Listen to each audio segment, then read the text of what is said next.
Alrighty, we should be live. I'm going to make sure everything is working. And then we can get started.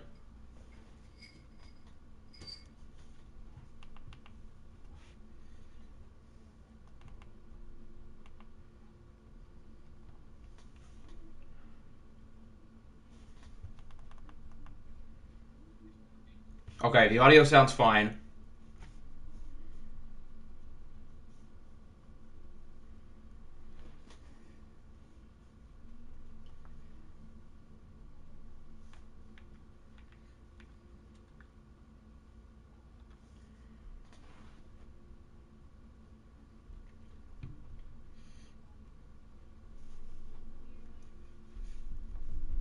I appreciate everyone for bearing with me. I had to set a few things up here. Unlike my normal OFL streams on the OFL channel, I have to put a thumbnail on.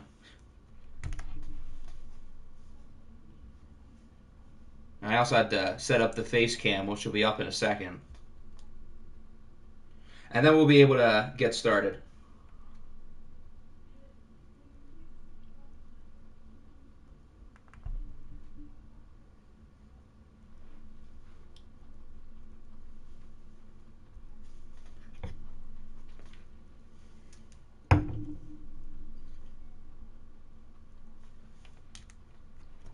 But for everybody hopping in, welcome. Hope you guys are excited because we've got a pretty fun stream planned today.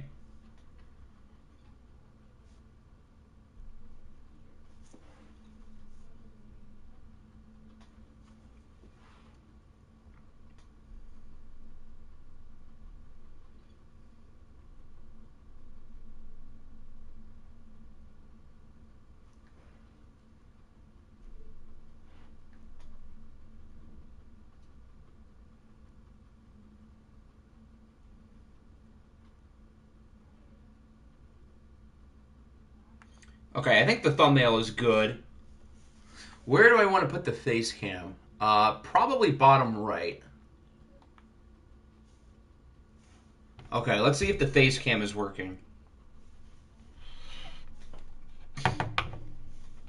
Looks like it. So with that, I think we are good to go. The thumbnail should be good. The face cam is good. I don't think the thumbnail is loaded in yet. Hold on.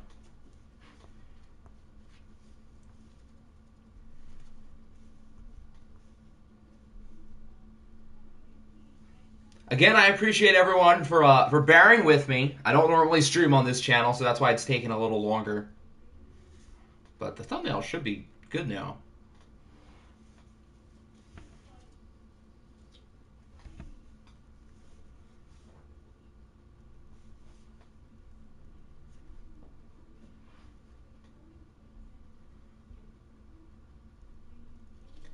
Let's see if it works on another account. If I look that way, maybe the thumbnail is going to work. Nope. Oh, now it's working. Now the thumbnail's good. I think. Okay, so I think we should be good now. So welcome on in, everybody. We're going to get through the month of August today, or at least most of it. I think what the plan is going to be is we're going to play 2 games. We're going to do some player locking as well with just about anybody you guys want in the organization, majors or minors. So, for example, if you guys want to get a look at our buddy Woody, we can certainly do that. We're going to be revealing our draft picks today. I'm excited about that. So that should be a lot of fun. What's going on, Kaz? Make sure y'all slap that like button. You know it. Octi, what does the shirt say? Okay, so Hector's asking about the shirt. So this just came in the mail yesterday. It came from the NBA store. It's an NBA Jam shirt, but like Pistons themed. So we have Cade on this side and Jaden Ivey on this side. I had to order a size down because it only came in that size, but it fits, and it feels really comfy. So I would assume the other NBA Jam shirts for other teams are also like the same material. So let me tell you, it feels really good.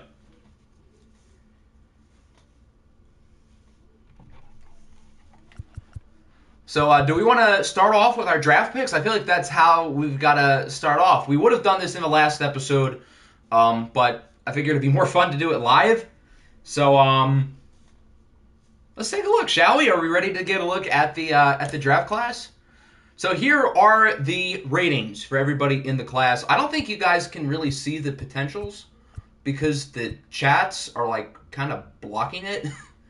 But yeah, these are all the potentials. So overall, it looks fine. We have a lot of B's in here. No A's, unfortunately. We'll start with our first round pick, Ronald Landino. He's a 67 overall with 81 potential. I think there's something to work with here. I mean, he's obviously got great defense. We know that when we drafted him. We're looking at somebody who could be a gold glover. He's super fast. He steals a lot of bags. And his offensive ratings, while they're not great right now, I think there is something to work with.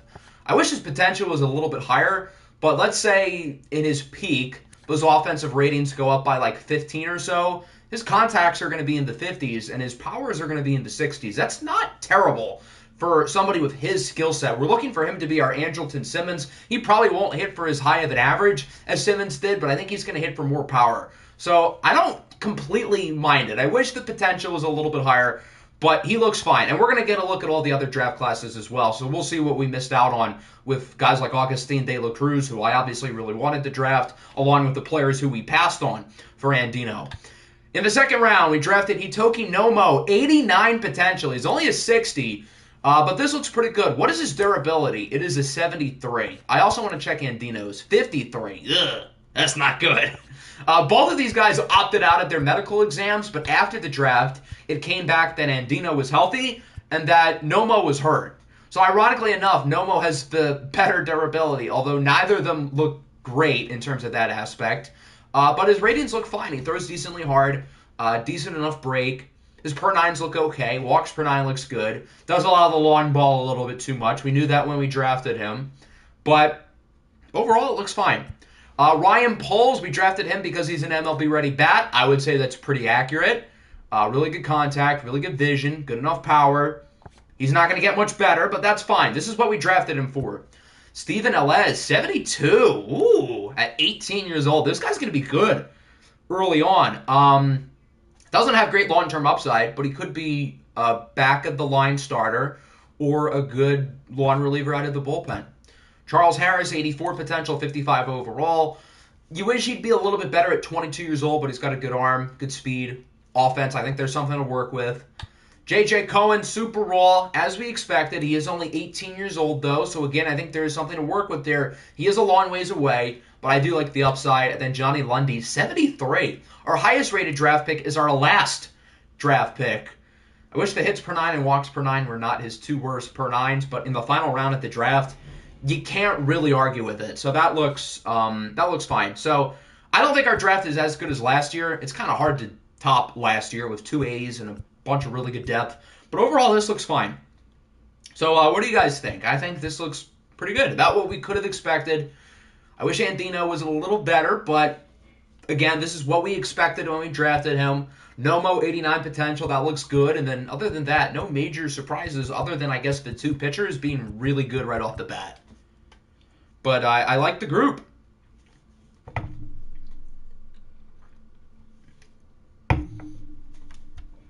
Yeah, no real stars here. Maybe Hitoki Nomo becomes a star down the line because he's got fringe A potential.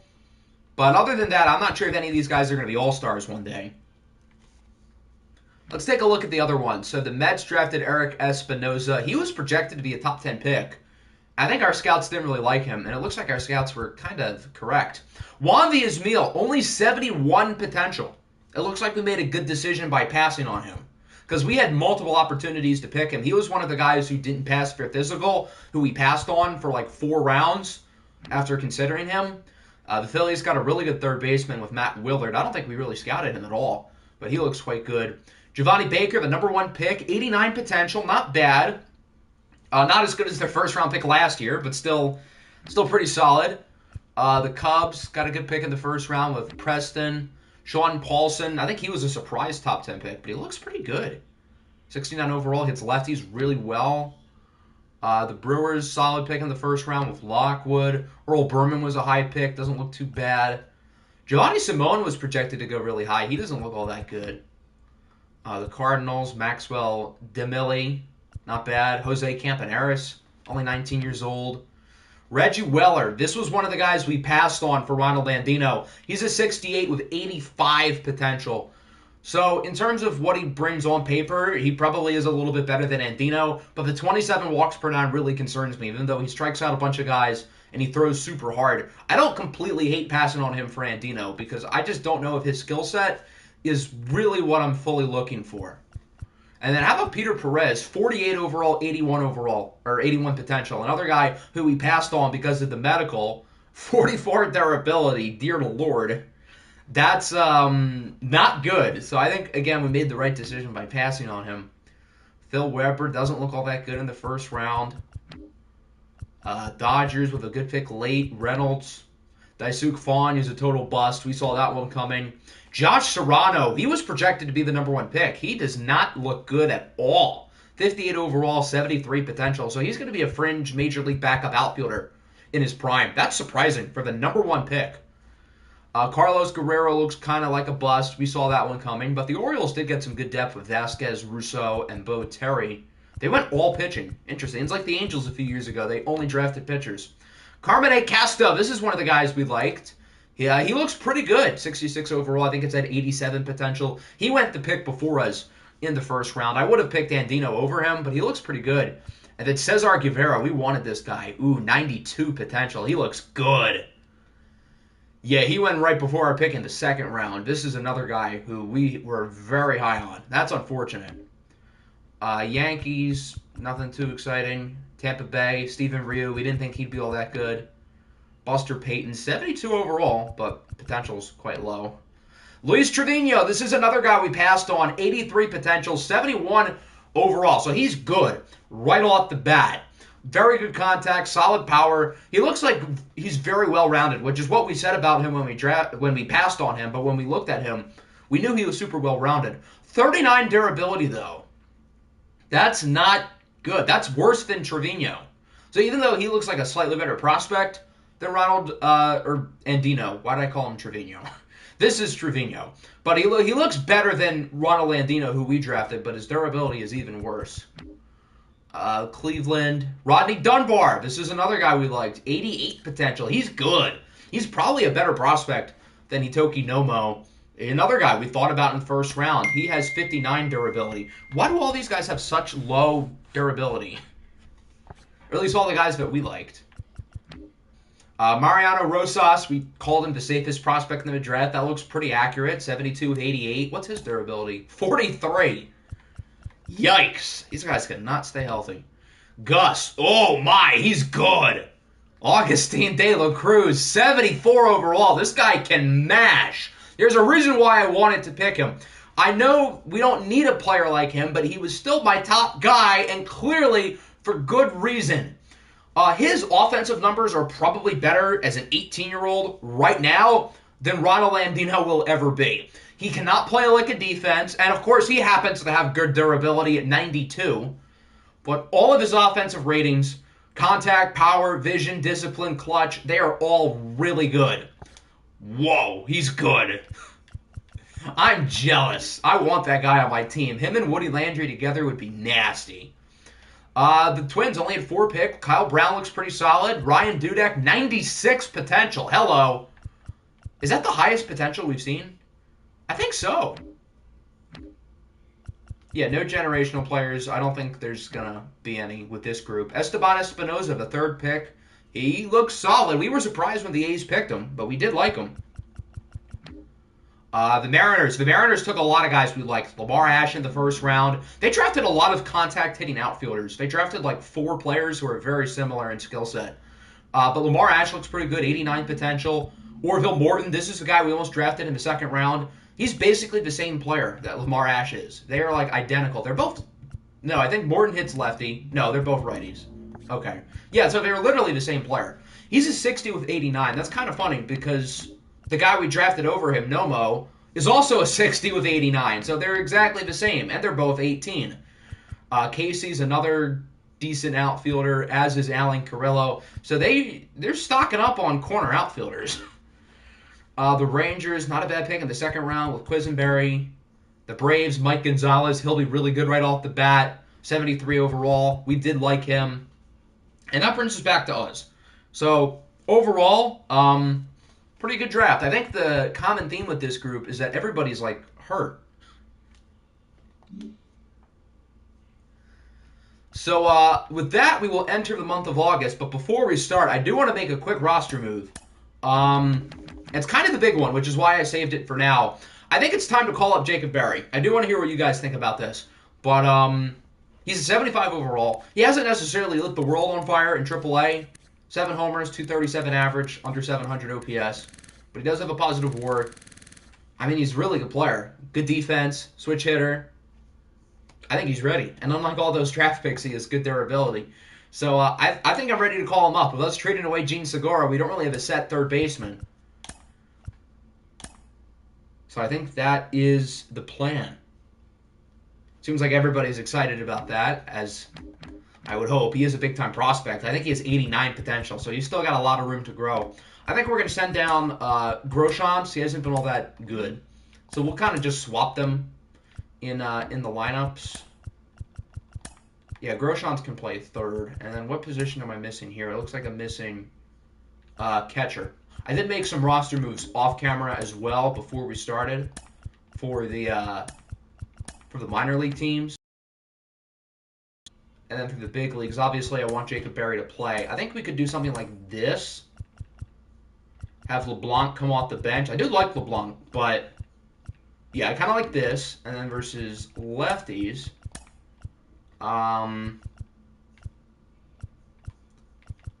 it would make more sense if we have Lux play short, which is his natural spot. Berry play third, and LeBlanc DH, because he's worse on defense than both of them. Perfect. I like that.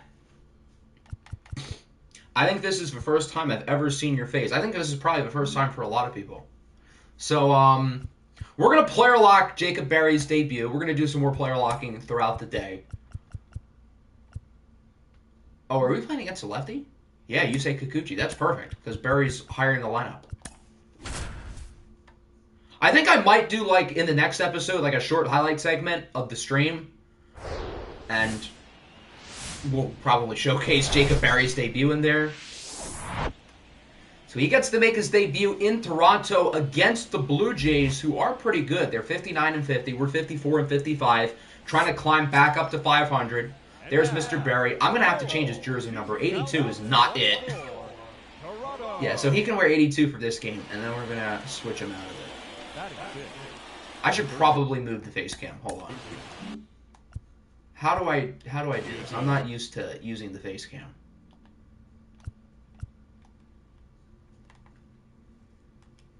Here, let me see if I can figure this out. Hold on.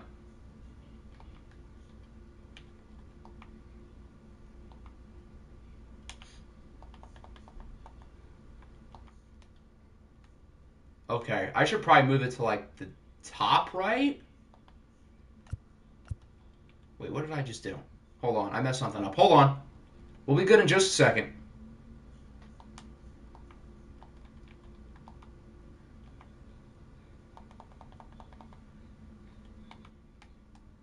I feel like the top right's kind of a weird spot, though. How about we try bottom left?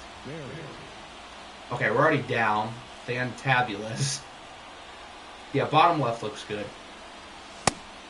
Okay, so another thing you guys are going to have to keep in mind, I normally play closer to my my TV screen. Since I have to be at my desk with my microphone, I'm farther away from the screen. So if I swing you some really bad pitches, just be prepared as we fly out to right. Very uneventful first at bat. You and Mr. Hurricane are carrying sports YouTube right now. Well, I appreciate it. Kane's the best in the business. He's pretty good at what he does. Ooh, we tied it. Fun. We got Yuri Perez on the mound. I definitely want to pitch with him today. Can we turn two? Yup.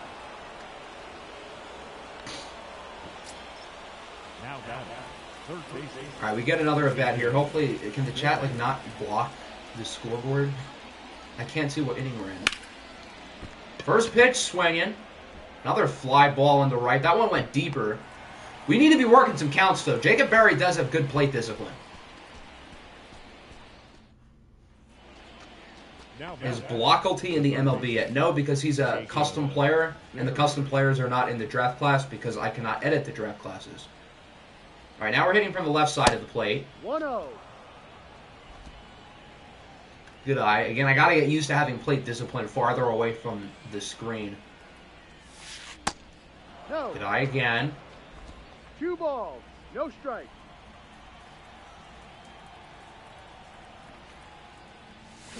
I shouldn't have swung at that.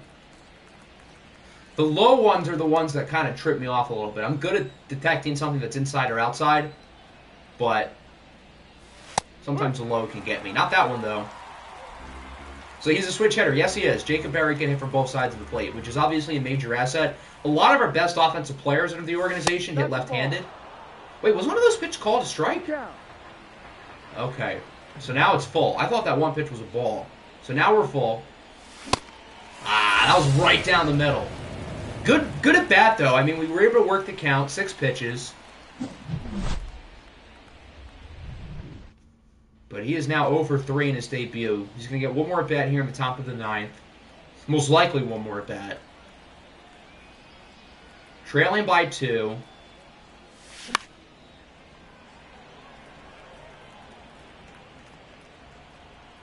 Yeah, Barry's plate vision is 53. Not one of his better attributes, but not bad. Ooh, they called that a strike. Was that in the zone? It was. Okay. So we're already down 0-2. Fouled it off.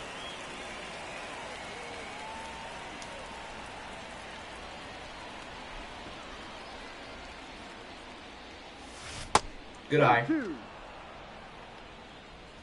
Oxy blaming where he's sitting. I'm just saying, I have a reasonable excuse if I swing at bad pitches. Good eye again. 2 balls, 2 strikes. Now it's 2-2.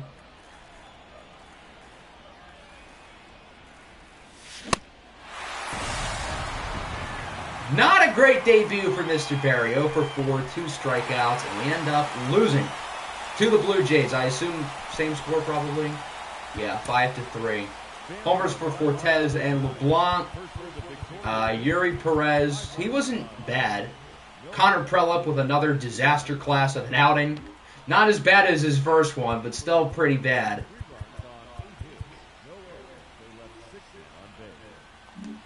Do you think the 2A guy is going to hit the majors next season? So I assume you're referring to Gennaro Miller. I mean, he could. In AAA, he's still pitching really well. He hasn't hit the ball as well as he did last year in AA, but he's still pitching really well. So there's certainly a chance. Okay, so I think we're going to play one full game in this range against the Blue Jays, Cardinals, Nationals, or Brewers. So I'll let you guys pick. Which team would you like to see us play the most? The Blue Jays, the Cardinals, the Nationals, or the Brewers? I think we've played against the Cardinals and Nationals once this season. We haven't played against the Blue Jays, minus the player lock game we just did. And I don't think we've played against Milwaukee. The Blue Jays game is on the road. The other 3 would be at home.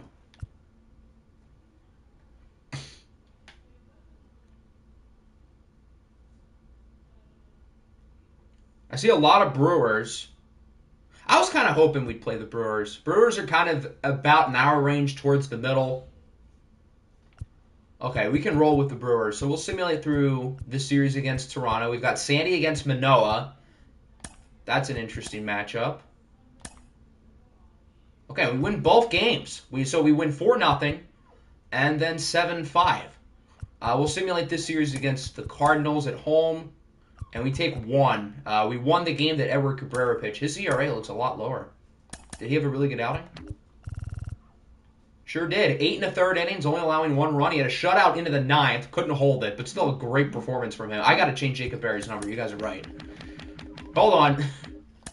All right, Mr. Berry cannot wear 82. I feel like he'd be the guy who wears something in like the 20s. What about like 28? Let's just flip 82. I kind of dig 28. What do you guys think of that?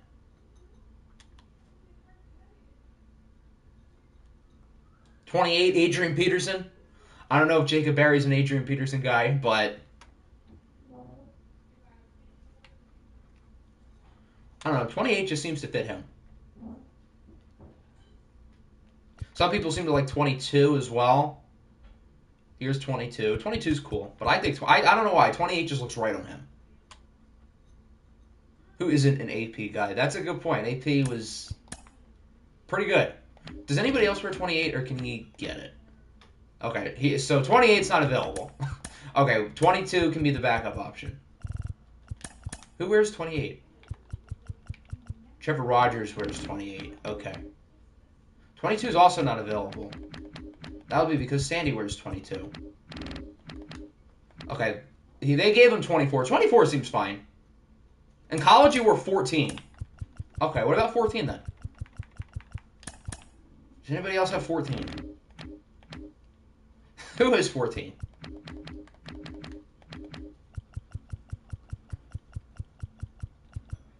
De La Cruz. Yeah, we can't take an All-Stars number like that.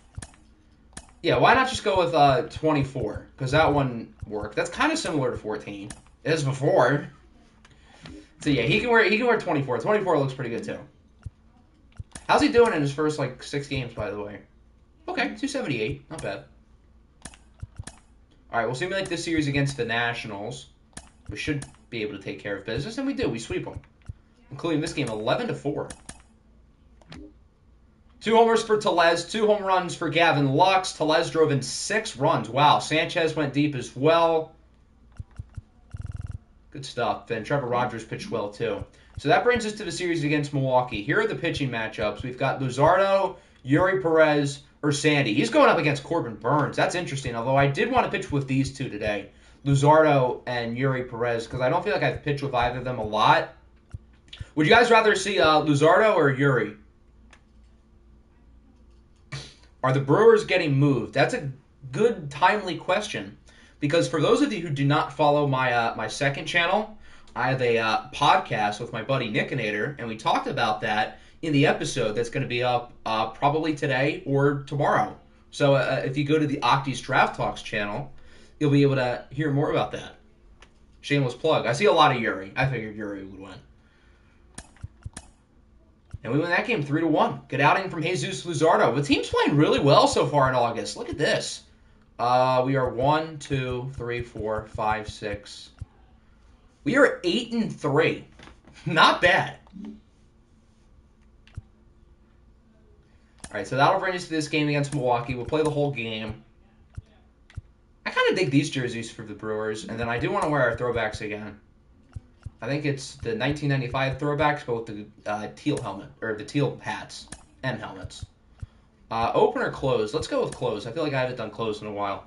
NBA Finals prediction. I also had the Nuggets in 5. I think Denver is too good. The Heat have been a fun story, but I can't see Denver getting by them. I kind of like the line just the way it is. We should probably have Bader in center, though. Hold on. Although Jazz has so much range. Yeah, Bader can stay in right. Jazz in center. Yeah, that's fine.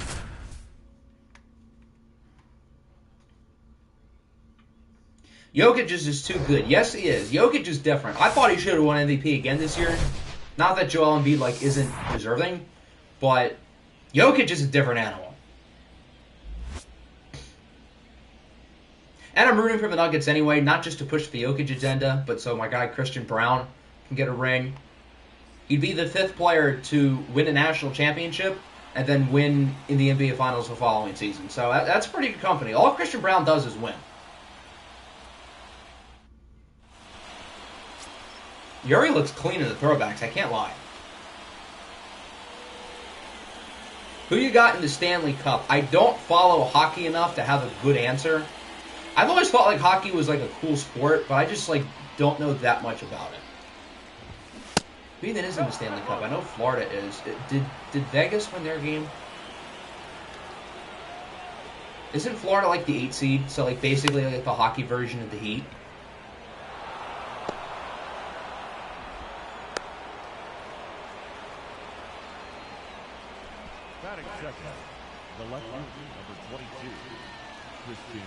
It's also the Rowdy Tellez revenge game. Runner's going to steal second. Don't run on Nick Fortes. Got him. Good throw. What's my way too early NFL prediction? I don't really have a Super Bowl champion right now because it's June. I haven't really thought about it a ton. I mean, I don't want to go like super chalky, but I feel like the best teams are like the obvious ones that everybody would say. 2-2. I can't see anything with the chat. That seems kind of annoying. Is there any way I can like move that or like take that out? Because that's a pain.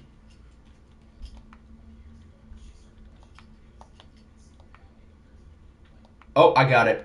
Okay, we're good. I'm able to get it off. Perfect. All right, now we can see the scoreboard. Thank the Lord. That would have been bad if we couldn't. Who do you think should have gotten the MVP in the Eastern Conference Finals? I think it still should have been Jimmy. I know people are making the case for Caleb Martin, and I get it. He was really good. But I'm still giving it to Jimmy. Where does Majestic face? Do you guys not see it? Oh, no, it's there. Okay, we're good.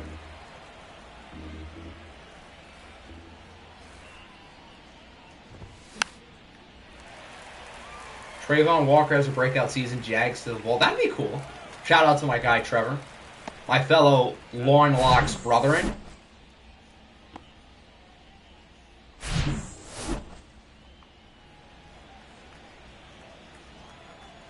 All right, let's get out of the inning with ease. William Contreras. I think he was an all-star.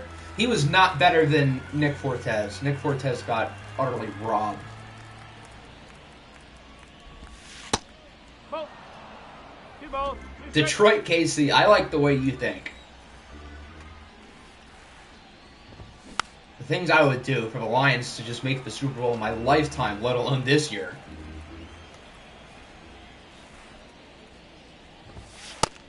Oh, that was close.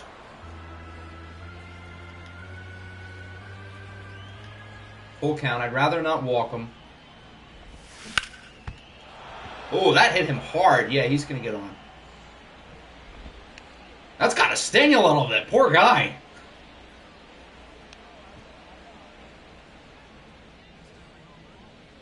Madden 24, please do a Panthers reboot. I really haven't thought about Madden 24 a whole lot. I probably will within the next few weeks. And then we'll really begin that process. But I feel like there's going to be a lot of good choices this year. Boom. Got out of the inning. Luis Urias strikes out. I'm not going to do the Lions for Madden 24 because, for one thing, I already did them a few years ago. And then, two, at this point, they're too easy, which is kind of crazy to say about us because normally we're never too easy. But the team appears to be in a good spot. Normally, I'm trying to like temper my expectations, which I guess in a way I still am, but... Ooh, good play by the pitcher. That was not a good pitch to swing at. Again, since I'm farther away from my TV, be prepared. Please, Tampa, Saints could be fun. The entire NFC South is probably up for debate because everybody in that division stinks. 2 balls. 1 strike. Since I'm doing an AFC team this year, realistically, I'd almost rather go back to the NFC. But I feel like the AFC is harder because they have all the really good quarterbacks. Like, the NFC is Jalen Hurts and not much else. The other quarterbacks are just average. Ooh, De La Cruz hit that one well. Is that going to get out? I can't really tell. I don't think it went out. Nope. I don't think De La Cruz has hit a home run since the All-Star break. That would have been nice.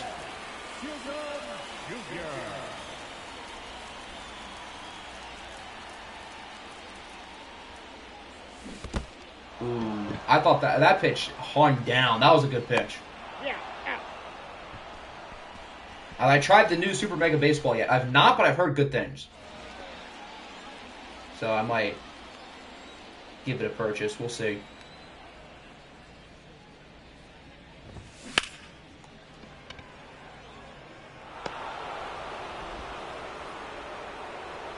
What the hell? How did he completely miss the throw to the cutoff man?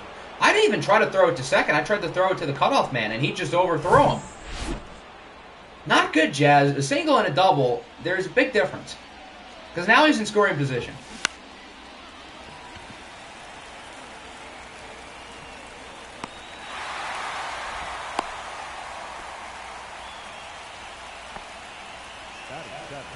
I would say Colts, but AR is going to be a cheat code in Madden. The thing against the Colts, and also thus the Texans, is that I've already done the AFC South this year, and I did the AFC South 2 years ago with Jacksonville.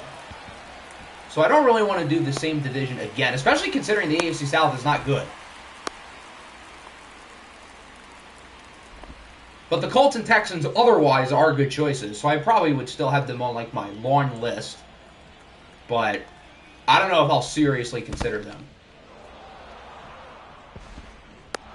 He's safe. Okay, now he's at third. There's not much of a difference between second and third with 2 outs. A single would score him regardless. 2 balls, 2 strikes. Broncos country, let's pry. I feel like there's just more good teams than normal this year.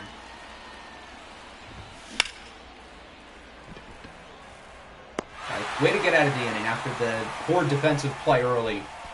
Yuri gets the next 3.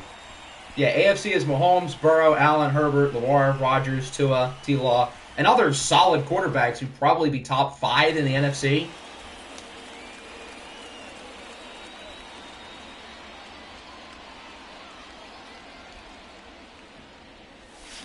No, that's I thought about it. That was a good take. 3 balls, 2 strikes. Broncos country, let's ride to a 5-12 record.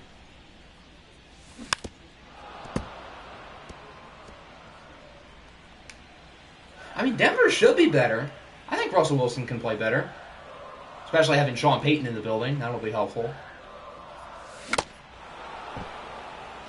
Big ol' swing and miss. Looks like he timed that pitch pretty well, too. And that'll bring up Nick Fortes. I know a lot of people are really liking Nick Fortes, and for good reason. He's awesome.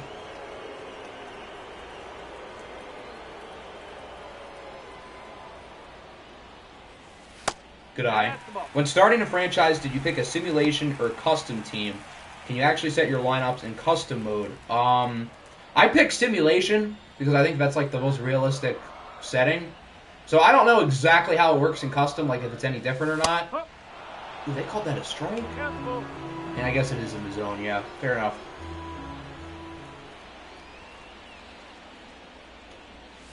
Good eye. Alright, we got a base runner. When will you do a Boston team? The problem with Boston is their teams are always good. I mean, the Patriots, I guess, would work now. But, like, the Celtics are always really good. The Red Sox were kind of in consideration this year. But they're normally good. Obviously, the Patriots have been good for most of my lifetime. So I haven't really been able to ever consider them for a franchise other than, like, the past year or so. So maybe Boston sports should just, like, start being bad. Oh, I swung too early. That probably would have scored a run if I had timed that better.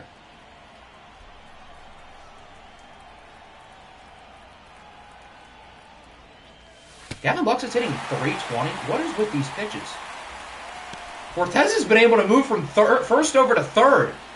But Gavin Lux is hitting 320. When we had traded for him, wasn't he hitting like 280? It's been 2 weeks. What is this guy doing? Why is he so good? I mean, I'm not complaining. Good eye. I thought about that one. So now we got 2 walks. Hopefully you and Kane don't do the same one again. I know. I was, like, heartbroken when I saw he picked the Titans. Because one of the cool things with the Titans is, like, I figured nobody else was going to do them. And, of course, like, the biggest guy out there picks them. Jesus, please put the ball in play, but, like, not on the ground. That's not in play.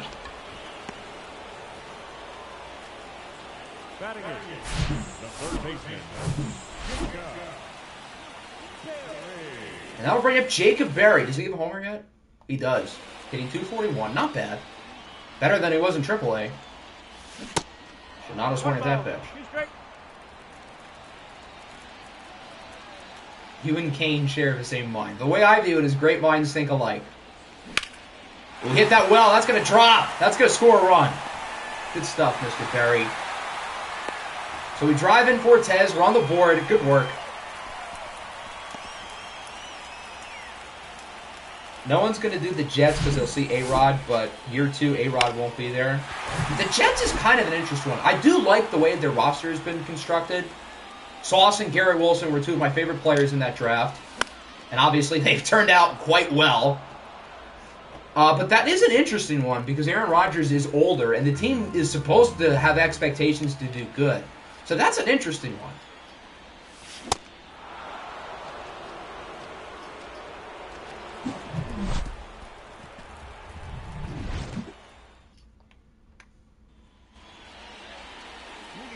And the Jets also have a great division. That's also a very good reason to do them. The Dolphins, I think people are kind of sleeping on them. Obviously, the Bills are a contender. And New England's not bad. Plus, they still have Bill Belichick. So, that's something. Joey Weimer. Weimer? His last name is one letter off from Wiener as he hits a dinger. Maybe I shouldn't have been making fun of his name. Because he goes yard. Last day of school, knocked me a streaming franchise. Pinch me, I'm dreaming. What's good, Mr. Rob?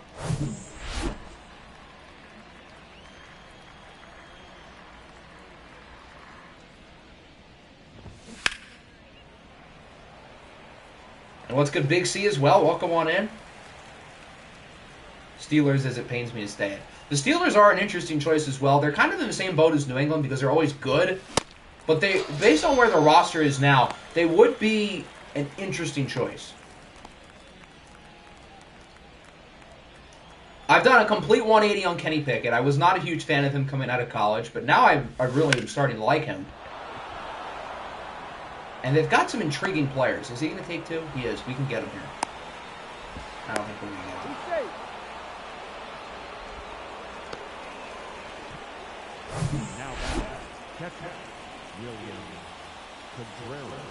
Cowboys lead them to another second-round exit.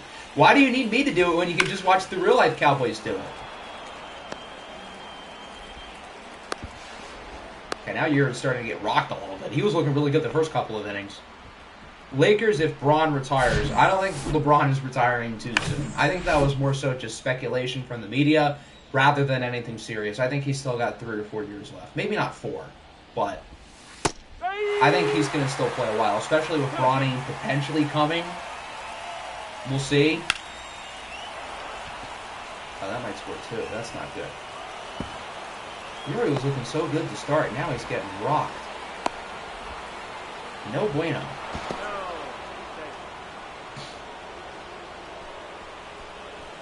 With the Steelers, think of all the NFL young boy jokes. George Pickens has been one of my guys for a while, so I would love to build around him. We should warm somebody up. Let's get Garrett loose. Let's get Adonis loose. Because Yuri's not having his best outing. Or at least he hasn't looked all that good this inning. Before that, he was doing really well. Kenny isn't great, but he's got that dog in him. That's the way I view him. He just kind of has that edge to him. That's going to score another run, probably. Maybe. And they're going to get second. Not good. If Yuri allows another run, I don't know if we can keep him in the game. This is going downhill.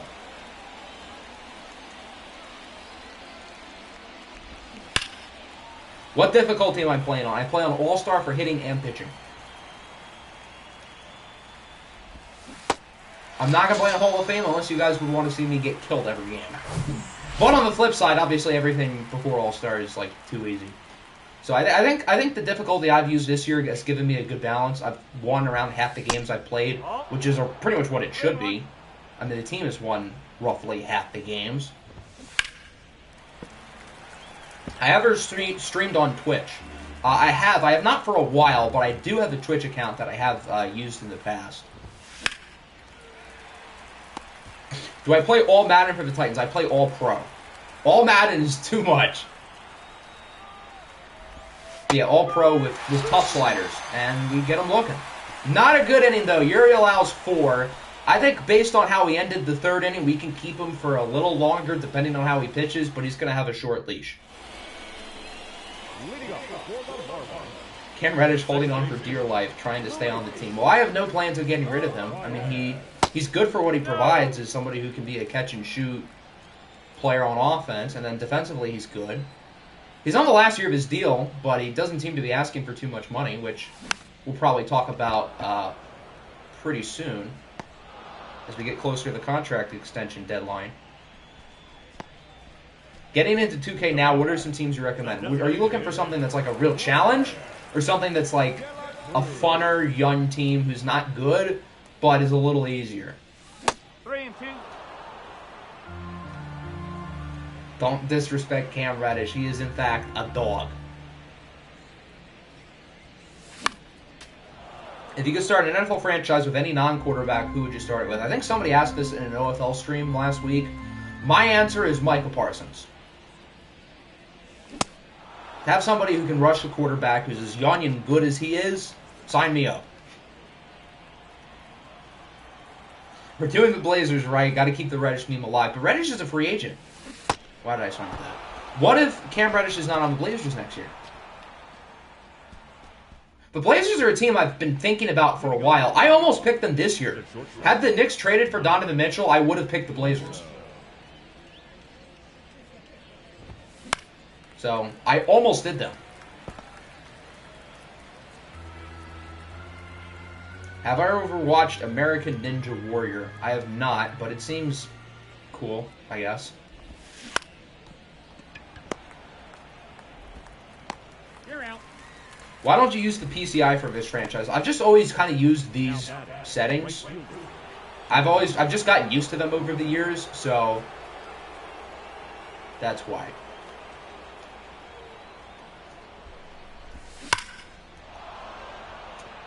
Another hit. He's allowed 9 hits now. That's too many in like 3 1/3.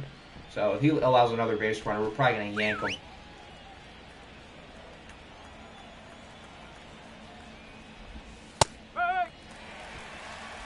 San Antonio would be good, but Victor's going to be a cheat code. Yes, he is.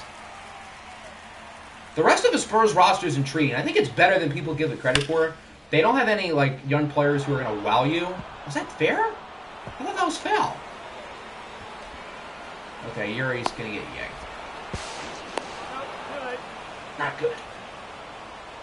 I thought that was foul, though. Yeah, we're going to bring Mr.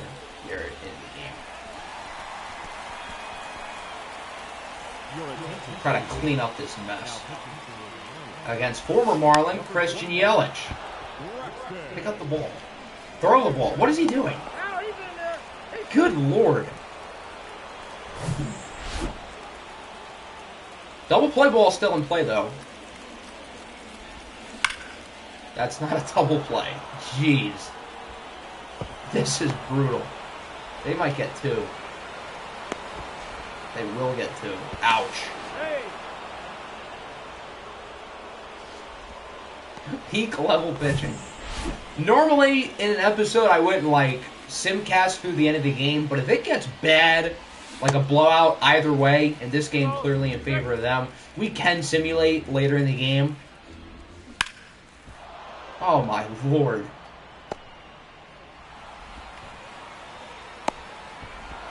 Eight to 1. This game is a disaster. I don't have any excuse for like the pitching. That doesn't affect me being near the screen. Double play. Please end the inning. He's out. No, we only got No, 1. he's in there. Is this inning ever going to end? Average Angels pitching game. Mitchell. Trouble. I thought they were going to call that one fair too. Okay, thank God. That was a disaster.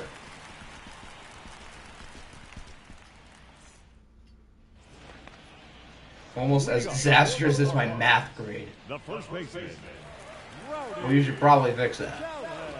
I don't know if I can fix this, though. Down by 7. 2 balls, 1 strike. This is not as bad as the OFL ball. Let's be real. That was worse.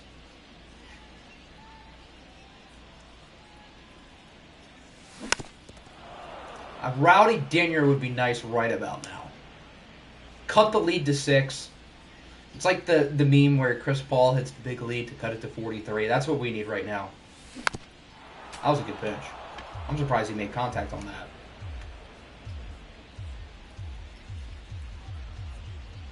He's at 69 pitches. Nice. I hit that one well. That should be a hit. Oh, no. They played the shift well. Hit it well, at least. Rally caps on. We need him. Sucks that we need him in the 4th inning rather than like the 8th, but here we are. Nick Fortes crushes it into left center. That one is gone. What is that, 21, 22 for him? I think he leads the team. 23, wow, 419 feet. Good stuff. All right, now we're only down by 6. Progress. Good swing. I don't know why I'm so good with Nick Fortes. Ever since the very start of the series, like, I think the first game of the series, he hit 2 dingers against the Mets. That should have been a sign.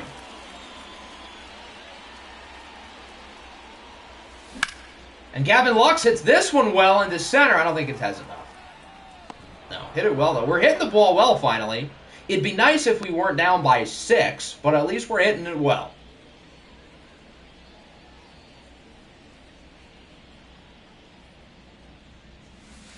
Trout and Ohtani both hit 470-foot bombs. I saw the Trout one because the pitch was like right down the middle. I didn't see the Ohtani one, though. But anything to push the Shohei Ohtani agenda. As Jesus Sanchez singles into center. Good swing. Sanchez's average has really gone up since the All-Star break. He's been playing really well. Now batting, the third baseman, Jacob. Now we got Jacob Berry. He drove in a run in his last at-bat. Maybe he can drive another 2 in here. No, but he keeps the inning alive with a single. If we can take advantage of these base runners, we can put ourselves back in the game. The only problem is that Harrison Bader is up. And as we know, he is not the best offensive player. So we could maybe use a walk. That's not a walk. I mean, I'm going to swing at the fastball right down the middle. Oh, he didn't catch it. Okay. Inning stays alive. I would love to drive in at least 2 in here. But with 2 outs, it's going to be tough.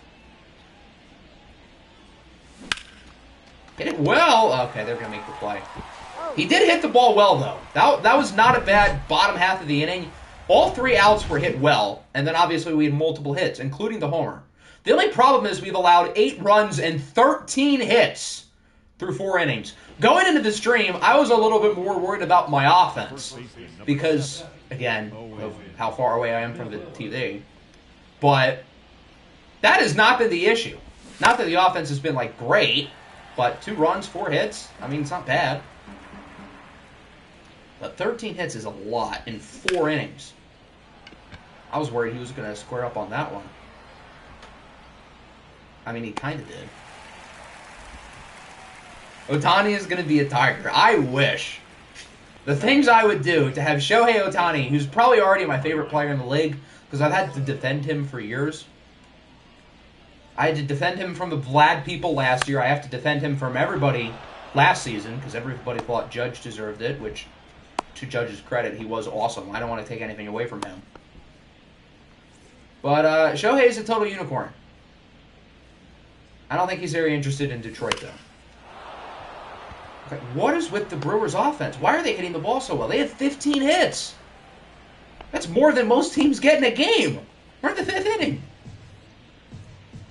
You want a challenge for 2K. Okay, so if you're looking for a challenge, look no further than the Washington Wizards, because they stink. And their future stinks. I would love nothing more than a ground ball right here. End the inning. Ground it over to short. 6-4-3. Okay, I mean, that's fine. They needed a base hit to score. But they've had no problems getting base hits today. There should not be this many fans at Lone Depot Park. I don't think the game wants to, like, make the fans look realistic, because then that'll make the Marlins look bad, or at least their fans. So I don't think the game is allowed to do that. Although that'd be funny if there was a game and there was, like, barely any people here. Is that called a strike? I think so. All right, 2-2. Now it's a full count. The runners are going to go. Boom! Good work, Mr. Garrett. What is a challenge team for MLB The Show 23? How about the White Sox? They're a challenge because they're painfully mid. This year, they're not even mid. They're awful. Number 70, Hunter. All right, so the Brewers go to the bullpen. Solid 4 innings out of Jared Eichhoff. Let's see if we can start a rally. We hit the ball well in the last inning. And we've got the top of the order up. Oakland fans be like, yeah, the A's are the real challenge. Yeah, if you really want the biggest challenge, you should pick the A's. I don't know why the first team I thought of was the White Sox. But the A's is the real answer. Oakland fans be like, I feel bad for Oakland fans. They've lost 3 teams within 5 years. That's gotta suck. Both Chicago teams are pretty rough. I had hopes for the Cubs. I thought they'd be maybe sneaking in for a wild card spot, which I guess is still possible. I mean, it's June. The NL Central's not very good. So I guess they could still win the division because everybody's within like 5 games because everybody stinks. At least they're not as bad as the AL Central. Could be worse. Could be a Padres fan. That sounds great. I would love to be a Padres fan. Maybe not so much this year, but like in general, over the last few years. And the next few years if all goes well. Yeah, I should have sworn. I thought it was going to be lower. Good pitch. The center fielder, number 2. All the Oakland teams love them some Las Vegas. Is Las Vegas the new Oakland, but with casinos now?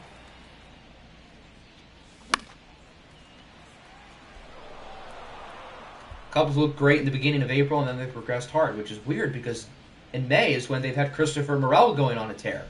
And they're doing worse. Ooh, that was close. We got lucky with that one. And, of course, we proceed to swing at garbage. After getting a break, too. Now batter, first baseman, Rowdy. All right, 3-1. We got to be disciplined here. 3-2. Yeah, obviously I'm going to swing at that.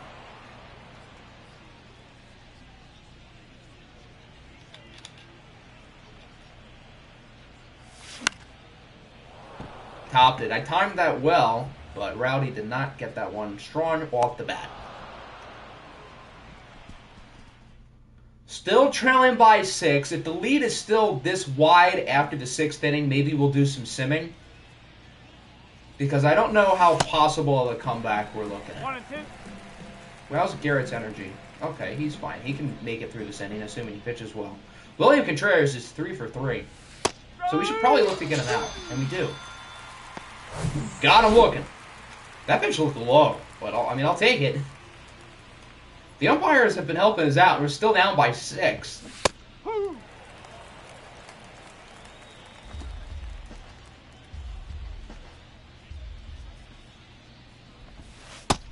2.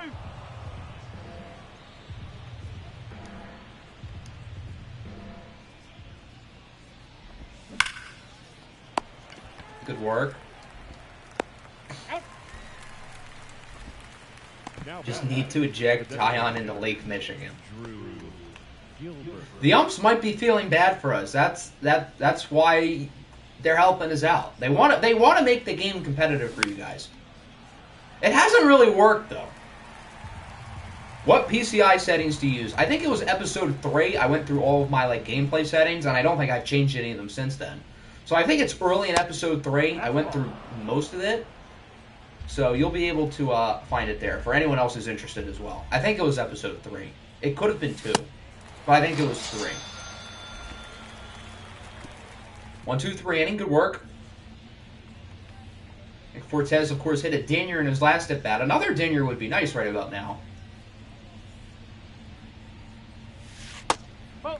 But he's going to need to throw strikes for that to happen. How do you predict the Ducks will do next season? I expect probably another season in the office for Oregon. 9 or 10 wins and a disappointing loss in November in a game that we should have won to take us out of playoff contention. It's the Oregon way. Hey! Ooh. Full count. Full count now. Gotta look to swing if there's something good.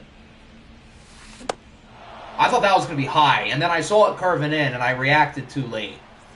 Not much you can do there. That's a good pitch.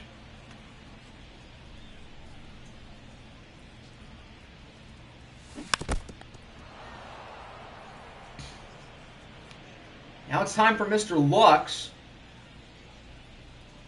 He's been great since the trade deadline. We could use another play. Hits it well into left. And that one is going to drop. What's up? How's your day? My day is pretty good. And hopefully yours is as well.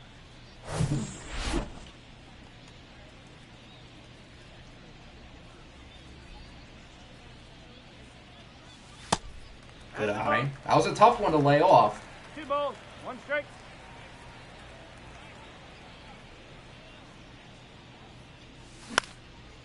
Yeah, that's going to be caught. Could drop. No.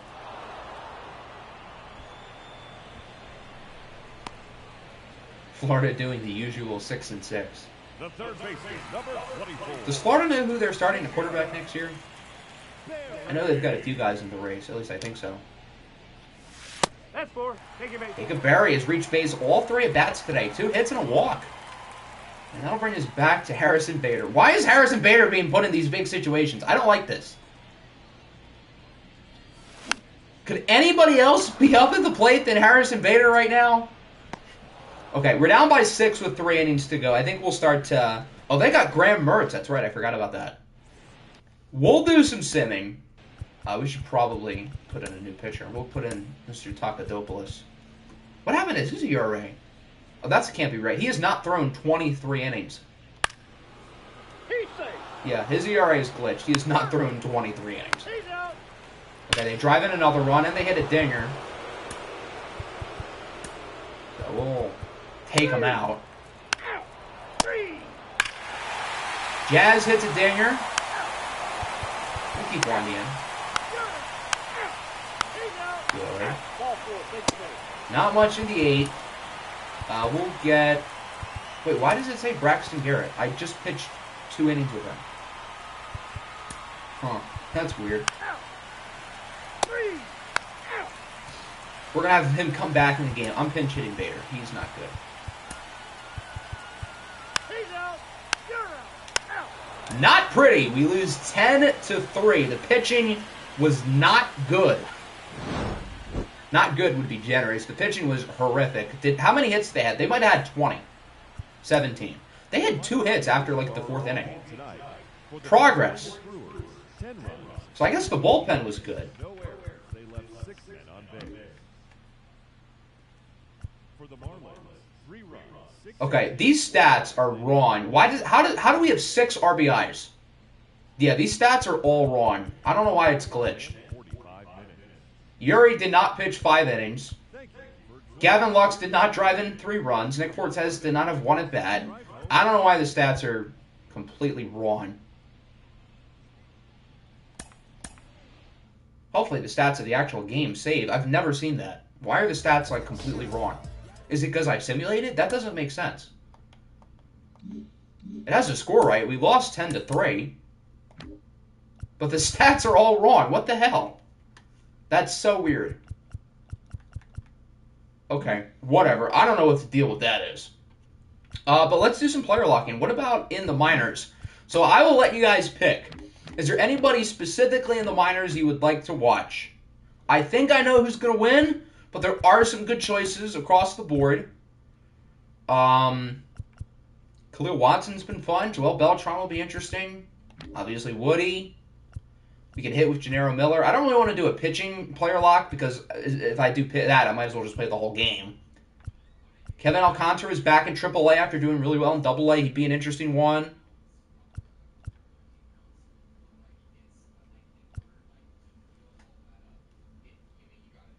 I see a few Woodies, as I expected. And we can do more than one, too. But it's looking good for Mr. Woody. So here's an update on Woody's numbers. Apparently he's cold, so we might have picked a bad time. But he still has 24 homers. He's still very high in stolen bases somehow. 325 OPS above 1,000. We're at like 6. So how about we do 2 games with him? And then maybe 2 games with somebody else, and then we'll play one more full Major League game. I don't know how I feel about having 4 lefties at the top, but that's what we're rolling with. 3 of them are cold. So maybe the 4 lefties at the top isn't really working. I'm also probably going to touch up on the sliders. Sometimes based on how I play in games, I switch things up a little bit. So I think I'm going to do that. Just to try to get a variety in a way.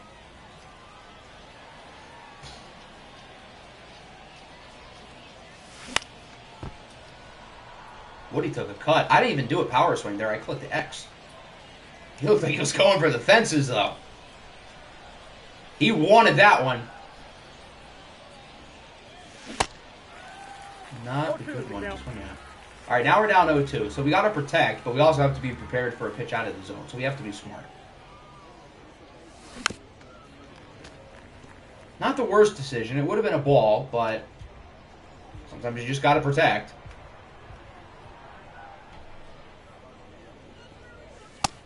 Good eye. He does kind of have a weird batting stance. I don't know how I feel about his arms being like... Yeah, maybe we change it before he gets called up to the bigs, which probably at this pace early next season, I think we're going to keep him in Double-A the rest of the year. We're going to probably have him up for spring training next season. And we're going to see how it goes. Bases loaded. Hello. We are losing, though. 0-1's the count. And there's 2 outs. I mean, I want to hit the grand slam, but, like, I'll take, like, a 2-run single. Good eye. Gotta be patient. Gotta wait for the right one. Yeah, his one foot looks off, too. Look at his right foot. Why is it like that? 2 strikes.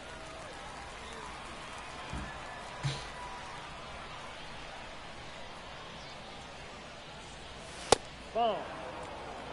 Holy crap, not what I pictured you look like. I figured that'd be the reaction for a lot of people who have never seen me, but ta-da.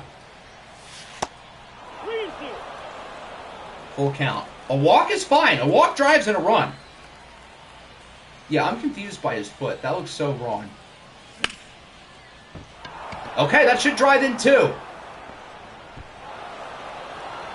Or 3. A 3-run single. That's one way to do it. And Woody ties it up. Okay, he's a good stolen base artist. There's 2 outs. It's not the worst idea. Ball 2. I jumped too late. No! He's a good stolen base guy. He's up at the top for the Double-A International League, but did not get a good jump. His stolen base percentage is really high, too. He's been very efficient.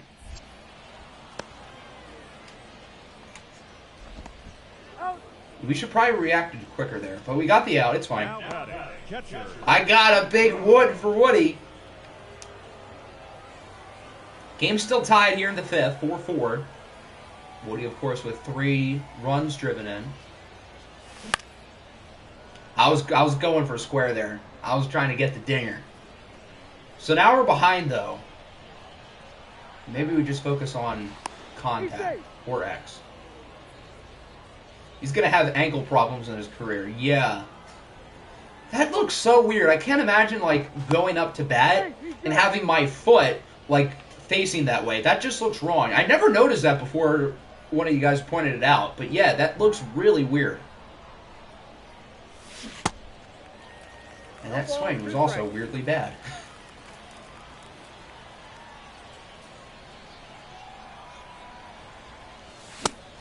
Yeah, point a little late there. Had to protect at 0-2.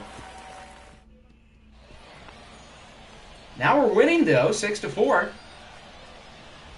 When do you expect Woody to get the call up to AAA?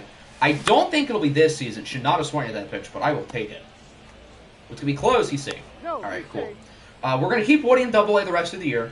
He's going to play spring training, and we're going to figure it out from there. He's not going to go Double-A next year, put it that way. He'll either start in AAA, or if he's good enough, he's going to get his opportunity in the big leagues pretty early on. Made him look like a ballerina, twirling him around on that one pitch. That slider got me. Hi, it's my birthday. You're my favorite YouTuber. Well, happy birthday, Grady. And thanks for coming on in. Beltran's ahead in the count. Nice.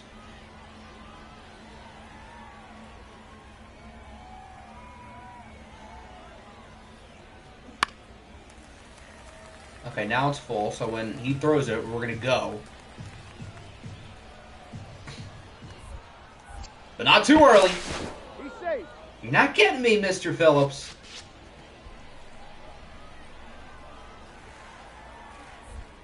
Oh, he's trying to get me. Safe. No, stay. Oh, okay, I get to go to second. Okay, that works. Well, now we don't have to go, since it's full, and it's not a force out. That's ball 4. Take your base. Because he draws the walk. Perfect.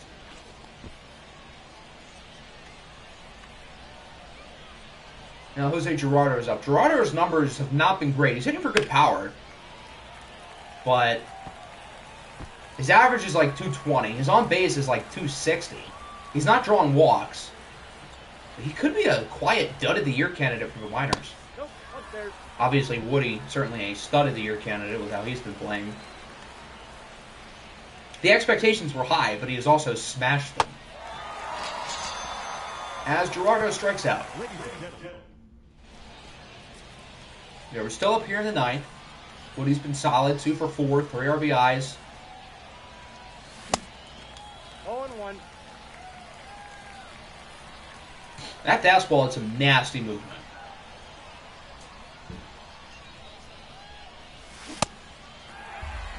No ball. We're down 0-2 again. We have not put ourselves in good counts with Woody today. I've been too aggressive. Ball that's outside. Sometimes you just gotta lay off like that.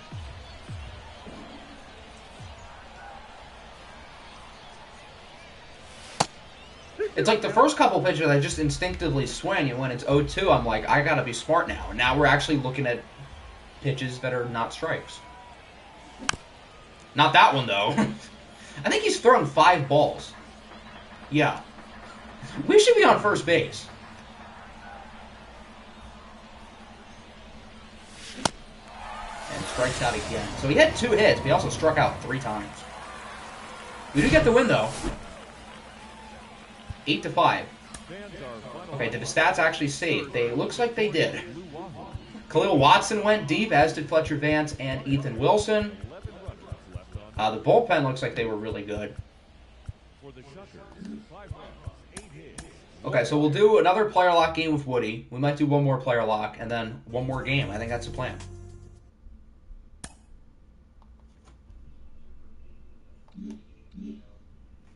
Woody does take absolute hacks. Why don't we just do the next one? Still going against Biloxi. They're the Brewers AA team. Ironic, because we just played the Brewers. So let's try not to strike out 3 times here. And Woody has good vision, too. He's walked more than he's struck out this year. Woody got the whole chat, Woody. Woody loves that Morning Wood, what can I say?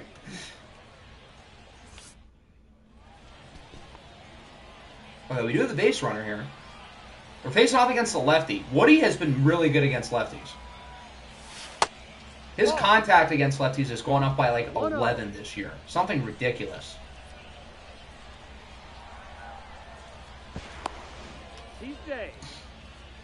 I can't tell. Is that Watson on base? I think so.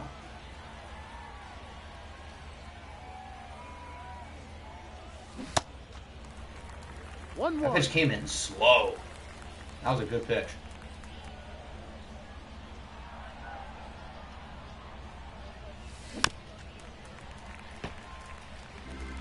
Now Woody's behind again. His power against lefties is probably his only weak spot on offense. It's 49. It's not like bad. But I guess compared to everything else. Do you remember when Luigi was at the Blue Wahoo game? I remember the game that was like 17 innings in the playoffs that we lost because our offense forgot how to hit the ball. That game was something last year. I think it was against the White Sox Double-A team. I think it was 17 innings. I simcasted most of the game and hopped in like the 8th inning because it was close, thinking it'd be a quick ending. But instead, I literally played a whole game. Good eye. Would not mind a walk here. Get 2 guys on. Did I draft Woody? Yes, he was our first pick last year. I mean, I had to swing at it.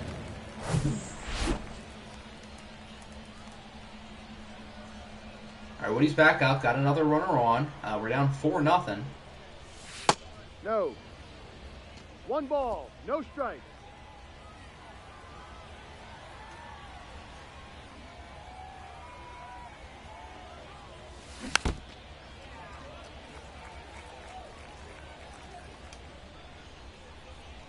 I speak for all of us when I say we want a Woody Dinger. He's safe. This pitcher's thrown back to first base like 3 times today. He does not want to face Woody with a runner on. Which I guess I don't blame him. I wouldn't either. Behind again.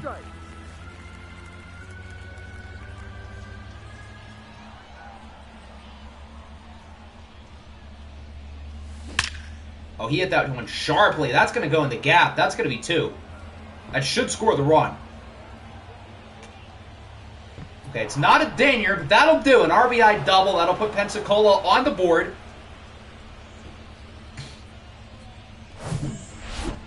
You got to do a vlog of you going to a Marlins and Phillies game. I don't know when the Marlins are back in town. I know they were here in early April. I assume they come back at least one more time. 1 strike.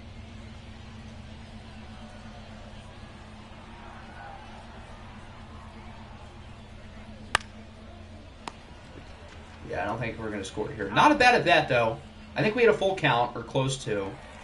And we had an RBI double. The rest of the offense ain't showing up, though. We had the only run driven in of the game.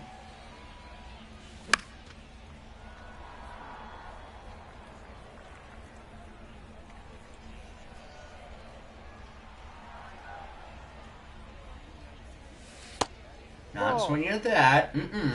They still have Cortez in the game, I guess for good reason. His pitch count isn't that high for where we are. And obviously he's been really good. Oh, that one's a little bit high, but yeah. It is in the zone.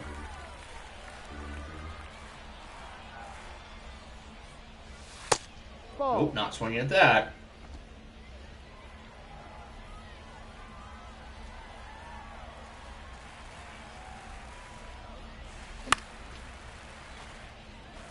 Okay, foul it off. We're working the count here. This is pitch number 6. We're not making it easy for Rafael Cortez. Did he go around? Nope. Okay, that was close. Thankfully, I caught myself before going for the whole swing. So now it's a full count. Another foul ball. We're not making it easy here. Woody's going to get a back injury from putting the whole team on his back. Might get an ankle injury with the way he's standing. Another strikeout, but I mean, that was an 8-pitch at bat, so he didn't make it easy on the pitcher. But it would have been nice if we had a better ending. I think every time he's been out, he has struck out. So either he's gotten a base hit or he has struck out. So as long as we put contact on the ball, it's probably going to end off pretty well. Yep, he made it. We just have to put contact on the ball. Okay, the offense is starting to make some noise. We're in an interesting scenario here. We're down by 2 with a runner on and 2 outs. Hit it sharply, and they get the out. Okay. He hit it decently well. Hopefully we get one more at bat. Okay, we cut the lead down to 1 now, so we probably will get one more in the top of the 9th. Probably looking at a double play here, hopefully. Yep, got him. Got him. That's an out. Now the second baseman. And then here's the very next at bat.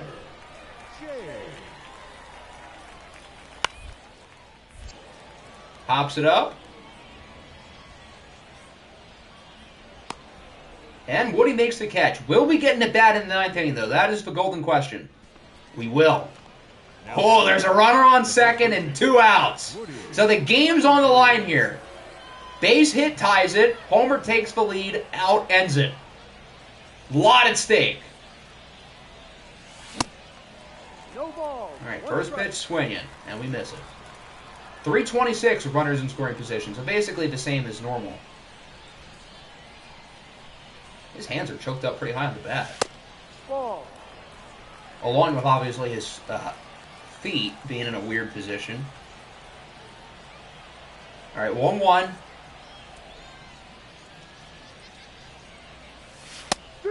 Ooh, I thought that was outside. 1-2. All right, now we're down 1-2.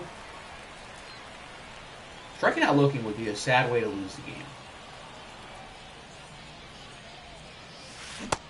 That's an even sadder way. I wanted to be too aggressive, and he got me. So we end up losing 5-4.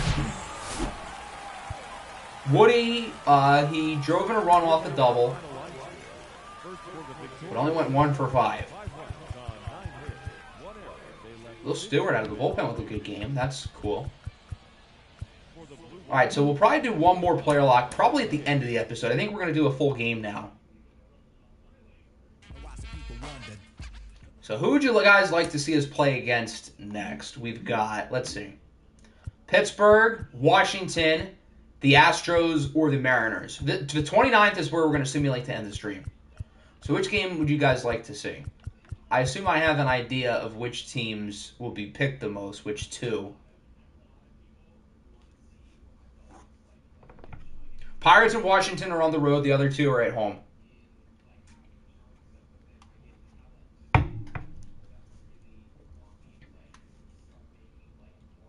See quite a bit of Mariners.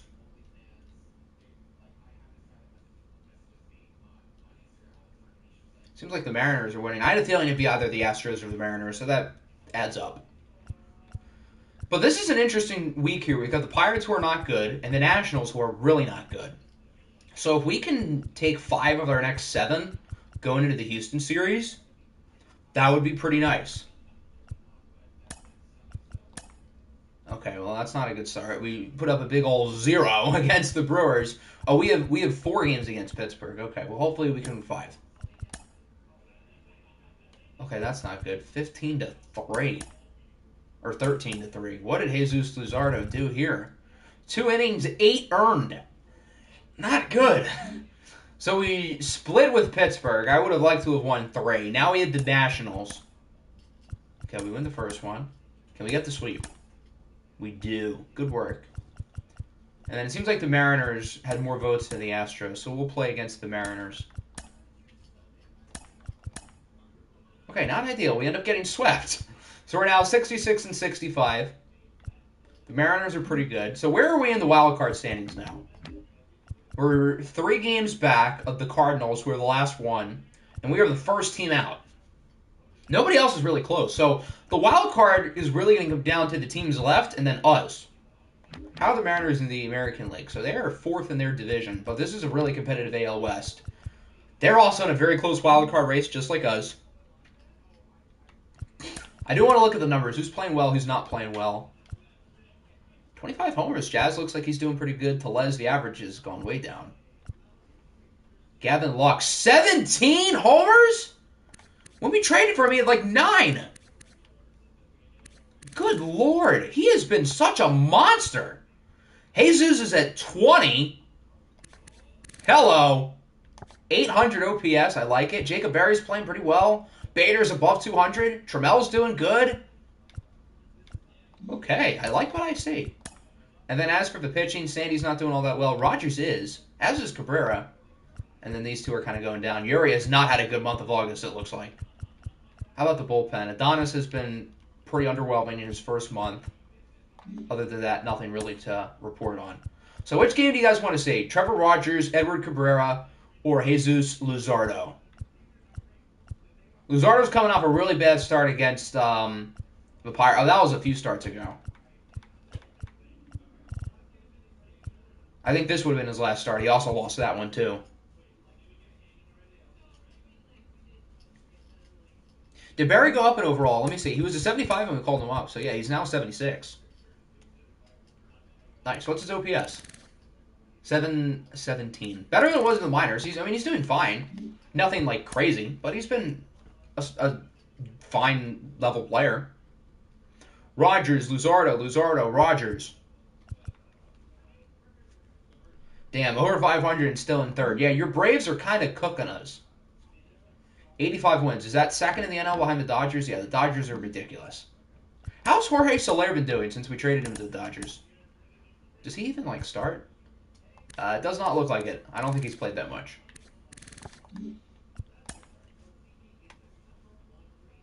Rogers. Rogers is going up against George Kirby. Luzardo's going up against Logan Gilbert. And Cabrera's going up against Luis Castillo. So regardless of which game we pick, we're going up against a good pitcher.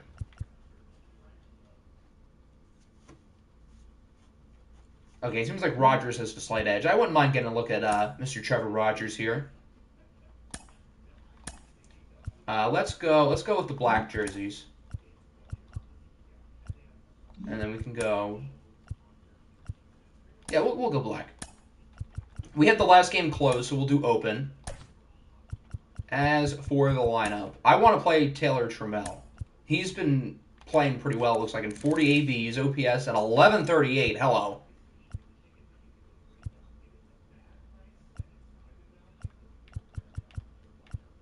I want to be smart before I put Trammell because he's a power guy through and through. He doesn't provide much as like a contact hitter or clutch. I kind of want to have Lux higher because he's been really good. What if we do something like...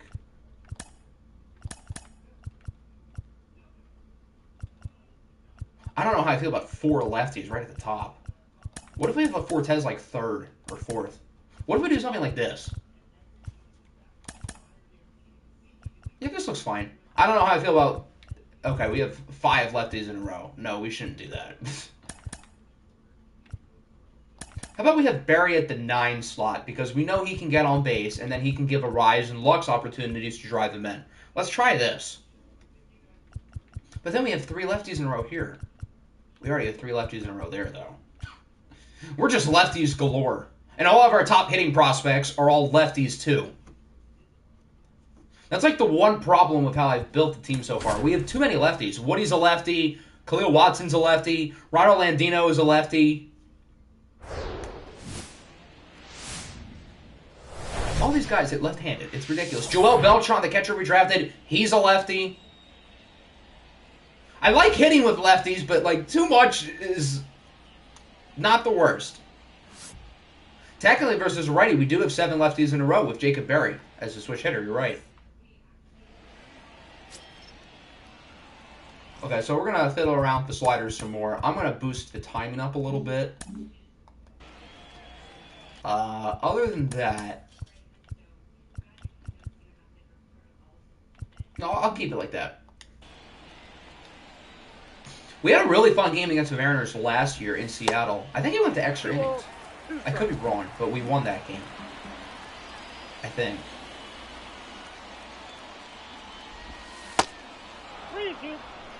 So hopefully we can have a little more success than we did in the Milwaukee game. Okay, he got it. Best franchise YouTuber, hands down. I love how in-depth your 2K, the show, and Madden 23 franchises are. Well, I appreciate it, my friend. JP Crawford. Good play, Mr. Lux. Barnes, Reeves, Jalen Daniels, Bob Miller, Ayton, Zach Collins, Hardy, Kobe White, Chetty Osman, and Kevin Knox. That's a weird team. That's an interesting group of players. Especially Kevin Knox.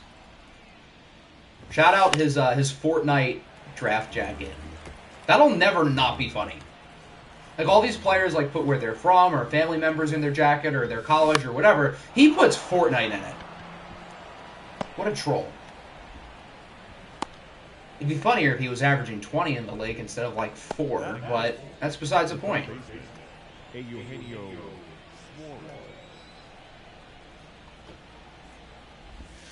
Hey! 2-2 count. Full count. Okay, full count. Against Eugenio Suarez. What is he doing? Okay, we're good. That was close. What difficulty are you? This is All-Star. He's look at George Kirby. He's got an ERA exactly at 3. He's having himself a really good year. So we're in for a challenge. Top 10 NBA players of all time. I don't really know. My number 1 like switches. For me, I have a clear tier 1 in any order with Michael Jordan, LeBron, and then Wilt. I'm a Wilt guy. Kareem is right outside at number 4.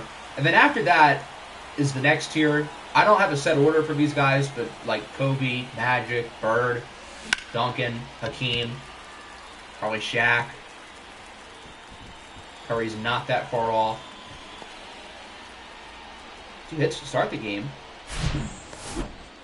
from Arias and Lux. So we've got to capitalize here. We've got to set the tone. We already have 2 guys on. 3-2. So we have to take advantage. And not swing at pitches 6 inches above the strike zone. Especially when there's 3 balls. Skies it up. I don't think it has to carry. We can probably send the runner. Yeah, we can send him. He'll be fine. So sac fly scores a run. Just don't put the ball on the ground. Jokic will be in tier 2 if he can win 2 championships. Maybe.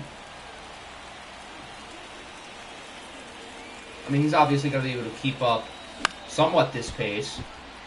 But, I mean, he's been, in my opinion, the MVP over the last 3 years. So, and if he adds a championship with it, even if he doesn't, he adds an NBA Finals appearance, if nothing else. Are we not going to score here? I think Rowdy's up next. No, it's De La Cruz. What's his clutch rating? I don't think it's very good. 42. That is not good at all. 1 ball, 2 strikes. His contact against righties, I think, is like 84. He hits really good contact against righties, but he is just not clutch. Lucky we put the bat to the ball on that one. Trying to be aggressive since it's 1-2, but we got to be smart. Not swing at that. 2 strikes. Jokic is the best. He might be the most like skilled as a passer. I don't think he's the best offensively because you have guys like Wilt and Kareem who are just so dominant. But if you put Jokic in the 60s, the stuff he's doing is like witchcraft to those guys. So I don't think it's like crazy to put him up there offensively as one of the best bigs ever. But I'm not ready to put him there that yet. But I understand the argument.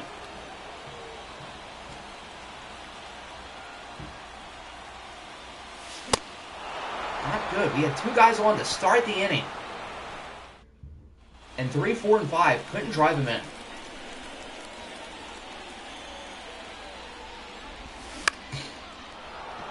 There's Colton Wong. I tried to trade for Colton Wong earlier in the season. I don't know if I mentioned it in the video or not, but when we traded away Matt Barnes, I wanted to get Colton Wong. And it didn't work out. I didn't want to overpay because he's old and he's on the last year of his deal. And we ended up getting Gavin Lux, so we got someone better than Colton Wong. But he was a guy I did target.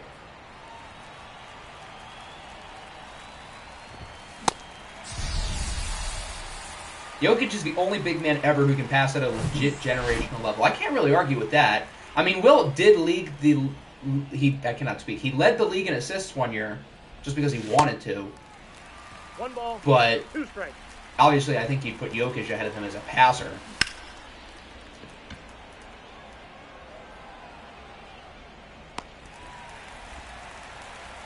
Ratio, little bro. Did this man just write a ratio in the stream chat?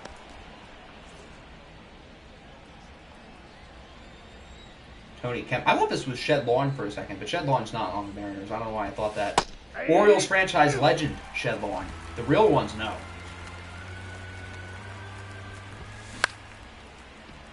Don't let it drop. I don't think it's going to drop. We're good. 2 good innings from Trevor Rogers. It looked like Rogers was having a pretty good month of August, which is nice because he hasn't been all that good this year when he's played, which has not been a lot. He missed 2 months.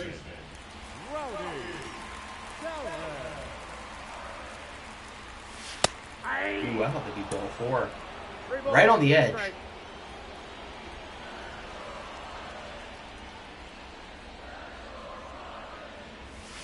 Ball 4. Good That's eye. out. Which unknown young NBA player do you think will be a star? I don't want to be biased, but off the top of my head, Jalen Duren is the answer that comes to my head. He's going to be good. I'm very happy he's on my team, let me tell you. If I'm not going to be biased and pick somebody else, Shaden Sharp is an unknown, but I feel like he could be really good. Nope, outside. Nikola Jovic, I could see him being good. That'd be a fun story.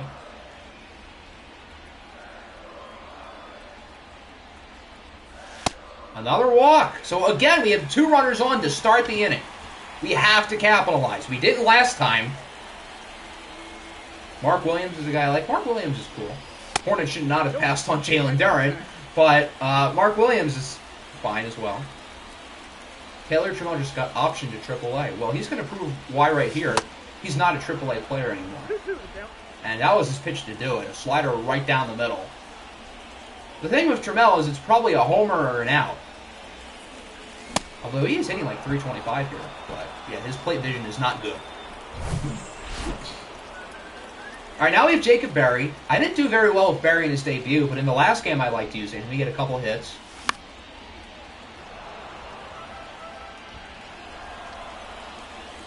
I'm the next NBA star. Trust. You can do anything you put your mind to. Pat Baldwin's an interesting one. I was very discouraged by his year at Wisconsin-Milwaukee because he didn't play all that well against questionable competition. But he was a super highly ranked recruit. He was like the 2nd or 3rd player in his class. So, it's possible. Ochai, I would have said Ochai, but I don't want to be biased. I said I wasn't going to be biased. But I do have an Ochai jersey coming in the mail probably tomorrow. So, that's fun. I'm starting like a jersey collection. I'm going to have like a bunch hanging in my room. And Ochai was one of the top guys on my list. Because, you know, Rock Chalk. Don't let him get it. He got it. But it's going to drop. Okay, bases are loaded. Infield single. That should not be an error. That should be a hit. Yeah, that's the right one. Second baseman. Why would you be the 2nd-ranked player and commit to Wisconsin-Milwaukee? Because his dad was the coach. And we have Lewis to rise up? That's perfect. Yes, that's going to drop. I'm not going to send the other runner away. I don't think he would have. And I think I'd be correct. He would have been out. Grand slam. I would love a salami here, but I'm just trying to get these runs in. If it happens to be a homer, cool. But like a 2-run single or something would be more than fine. I think for me as a Hornets fan, Scoot is who I would want. Yes, if I was a Hornets fan, I would want Scoot as well because he's the clear 2nd best player in the draft for me. So I think if they don't pick Scoot, it would be a mistake. Alright, let's not leave the bases loaded. I leave the bases loaded too often in episodes. It feels like every episode I leave them loaded. I mean, we did drive in the 1 run, so it's not a total failure, but like, can we like get 2 right here? I think we will. Yep, that's going to score 2. Bang, Jazz Chisholm making a play. 2-run single. 1 runner advances to 3rd. I think that's a rise. And it's 3-0. Why is Tony Kemp in center? Did I see that right? Yes, he is. Can he play center? What the heck? I guess he can. Okay. Where's Julio? Is Julio not playing? No. Is he, like, hurt? Or is he just having a day off? He's played, like, almost every game. Maybe he's hurt. Huh. Okay. So now it's 3-0. I mean, I don't want, like, another blowout because the first game was a blowout, but, like, at least it could be in favor of us, although maybe I'm speaking too soon. I don't want to jinx it. Good eye. Jalen Duren is 18. Well, he's 19 now, but he was drafted when he was 18. But he played like a grown man at 18, 19 years old.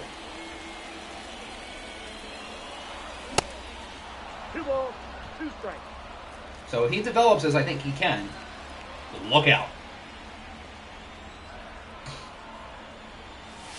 I should not have swung at that. We left him loaded, but we scored 3. So I'm content. Should not have swung at that, though. At least it's realistic to like how Brian De La Cruz has played this year because he has terrible plate discipline.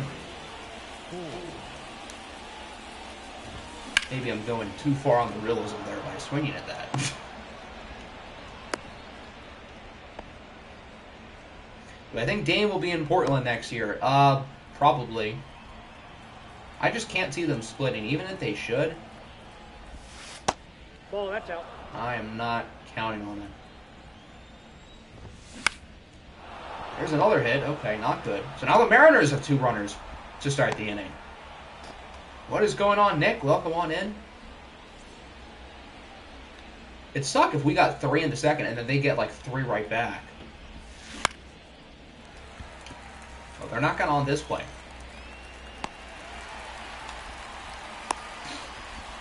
Really like Miller too. Yeah, I mean, Miller's an awesome prospect. I don't know if the personal issues are really going to end up being that big of a deal. I mean, it's not going to affect his draft stock. He'd be number 3 regardless. Oh, that's going to drive it too. Not good. No bueno. I was talking about this game potentially being a blowout. Now we're up by 1. I may have jumped the gun.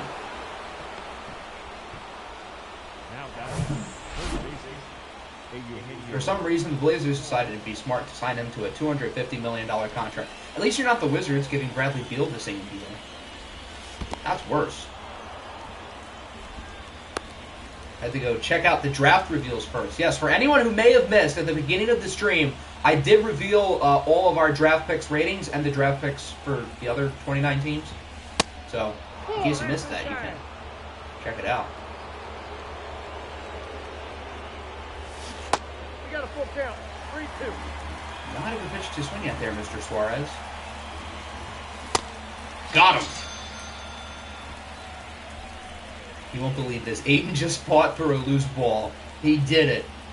A year ago, we were talking about DeAndre Ayton on the Pistons, and now we have DeAndre Ayton's like least favorite person. Nice play, Gavin. The Mariners do score 2, though, with a 2-run double by Ty France to cut the lead to 1. So it looks like we're going to have ourselves a good game. Unlike the Brewers game.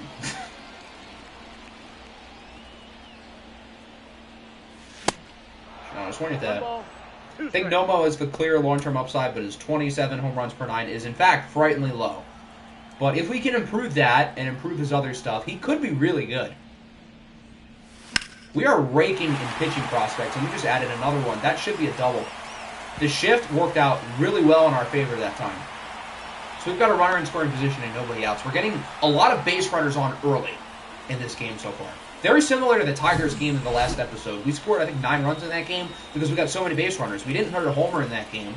We didn't have many extra base hits. We just kept getting guys on. 1 ball, 2 strikes. Did you guys get Monty? Yes, we did. 6 years, $72 million. We handed him the Brinks truck. Better than Kevin Ollie, though. It's not my money, so I'll take it.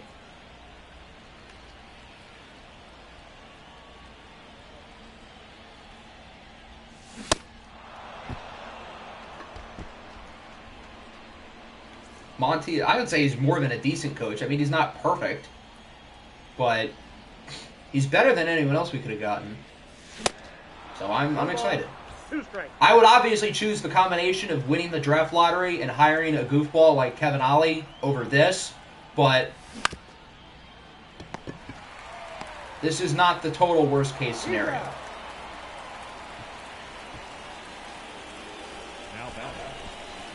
I live in Grand Rapids. I assume that's what you mean by GR. But grew up a Celtics fan. I feel bad not being a Pistons fan. Well, it has not been fun over the last decade. I think it will be more fun within the next few years. But overall, it has been rough. Honestly, a pretty weak draft class overall. I agree. I feel like the class as a whole was not that strong, which is why us not getting like some slam dunk pick isn't like the worst thing to happen. There were no generational guys. There weren't many players above like 94, 95 potential. Obviously, De La Cruz is a total stud, but what if we can score the run here? We might actually do it. Oh, man, he's out. We almost made that happen. So we're still up by 1. We nearly had the unlikely run by swinging at a garbage pitch, it being so bad that we got the runner from third to home. Oh, he hit that one well. That's not good. Off the wall. I Things were going so well early in this game, and now in the third inning and beyond. What the heck did I just witness in my screen? I know. That one play was just like, what the hell? Here's Matt Frazier. I think I got like 4 separate trade offers for this guy during the season. I think they have him on the trade block. I guess they need him to start with Julio injured or wherever he is. The Magic will make Cam Whitmore the best scoring win in the NBA. Well, if that means we pick Jarris Walker, then that's fine with me. I'd be good with picking Cam Whitmore, but Jarris Walker on our team is like such a good fit. But I'd be happy with Cam Whitmore. I would choose those guys over the Thompson twins. I just don't really trust those guys. I would rather not be the team to take a shot on the first OTE prospects because the level of competition just is not there. The efficiency is also not there. Playing against high schoolers, even though they do have the physical tools that I really like. Big wings who can play make. I mean, you guys know in the next series, I'm always looking at big wings who can play make. Oh.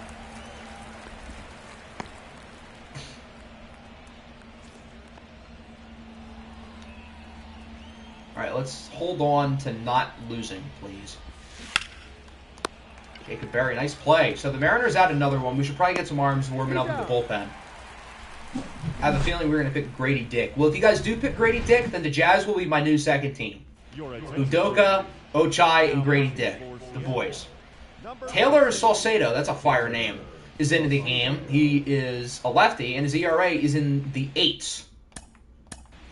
So hopefully we can hit off of him. I'm going to get Adonis loose and Lopez loose. I think we can get another inning from Rogers, but he has not done all that well since the start of the third. Luis Ariz is 2 for 2 so far. Not as good against lefties, though, but still solid enough. 1 strike. He's only hitting 300. He was hitting like 320 at the start of the episode.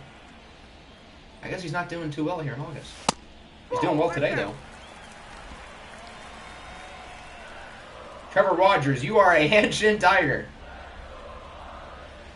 Based on the last 2 innings, yeah. Good That's eye. ball 4. As Jazz come across his big contract renewal, we gave him the big bucks last year. 5 years, $60 million in the offseason. I think that gets him through his first 2 years of free agency. And it's front-loaded. So we're paying him more now, and we're going to have a lot more flexibility at the end of the contract.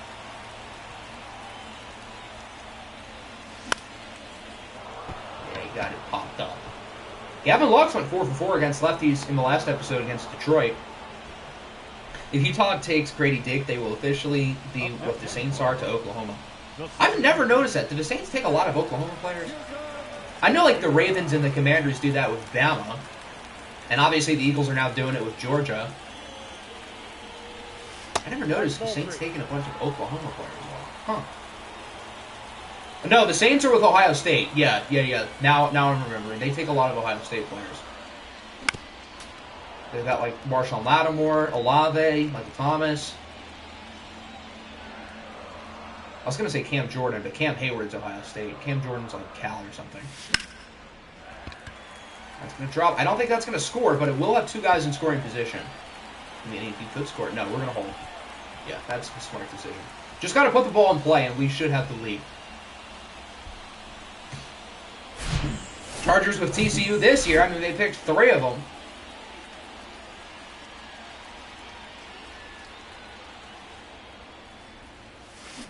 Ball 2. I feel like I should have swung at that pitch, even though they called it a ball. I feel like Fortes could have done some damage. Fortes has hit lefties remarkably well this year, so I don't blame Salcedo for not throwing to him.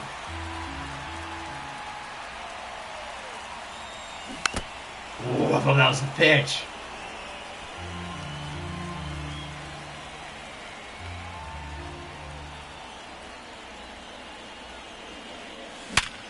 That's going to drive in 2. Nick Fortes is still Himothy. With the Rockies, you can't do anything with their players because of their contract situation. The Rockies are... I mean, that organization is just so sad. I mean, being a Tigers fan is rough, but I think it's better than being a Rockies fan.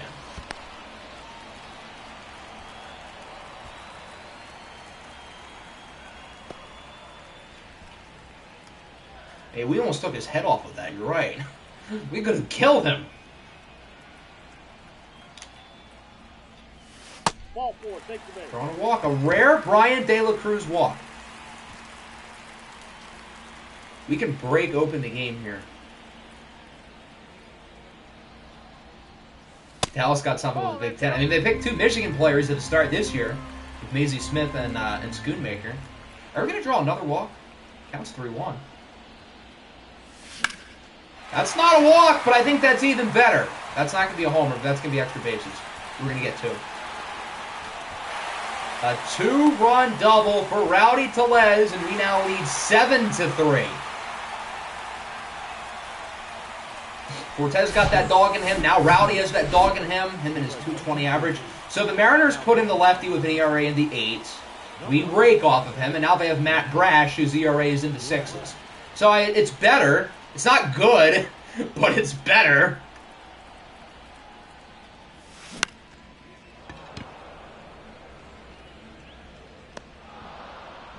Starting Mark Williams over Bonyu is an example why the Pistons are mid. Well, look.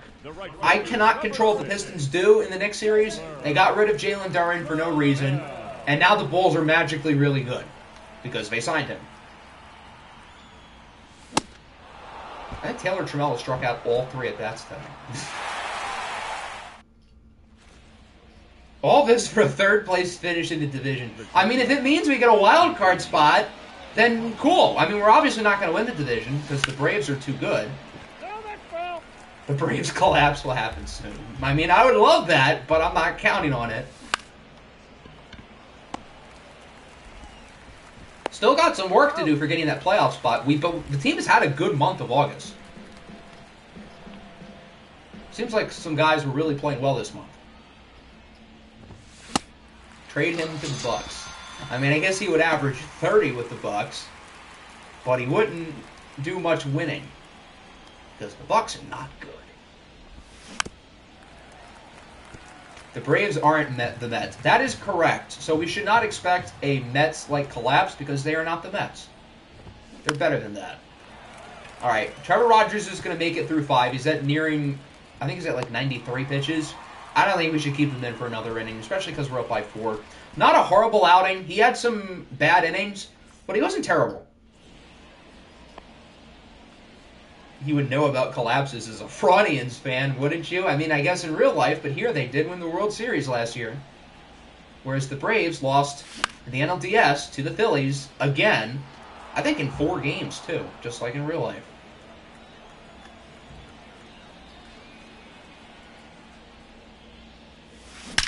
Jacob Berry, a no-doubter here in the bottom of the 5th. I think that's his 2nd big league home run.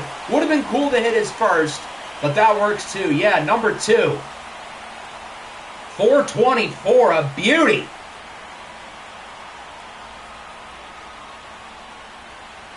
And it's now 8-3.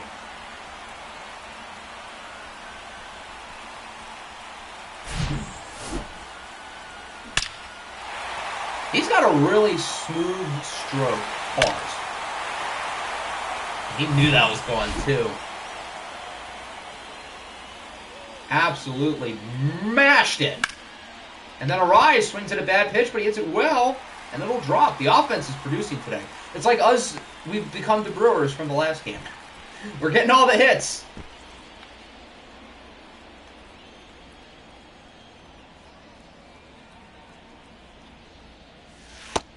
That's outside.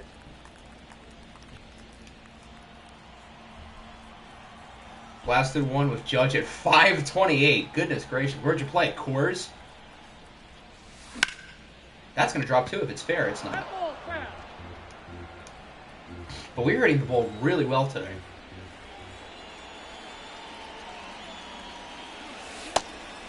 Good eye. Still nobody out, by the way. We can do some more damage here. Mariners bullpen needs to be ready to learn Japanese.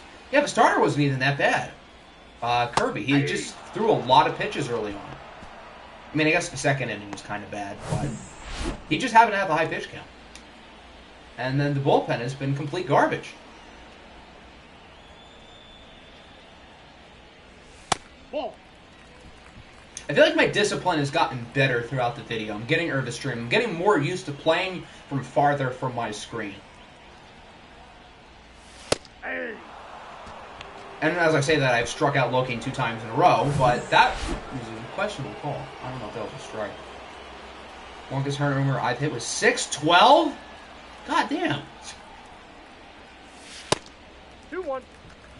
Trevor Bauer signing when? I don't think we're going to be signing Trevor Bauer. He needs to make it out of the Japanese minor leagues first, and then we can talk.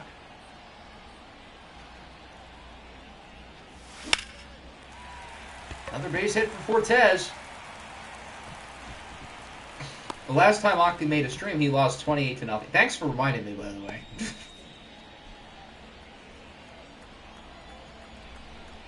I said the Mariners bullpen. A starting pitcher parted the pen. No, but like I was just trying to point out that like the starting pitcher wasn't like the starting pitcher was better than the bullpen. I was agreeing with what you were saying.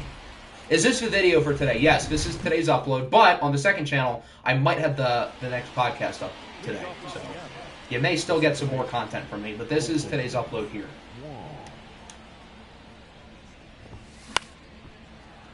So you're not going to get an actual video here today.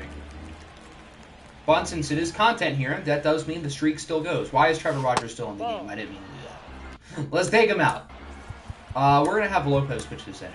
I do want to pitch with Adonis today again. He is fun to use.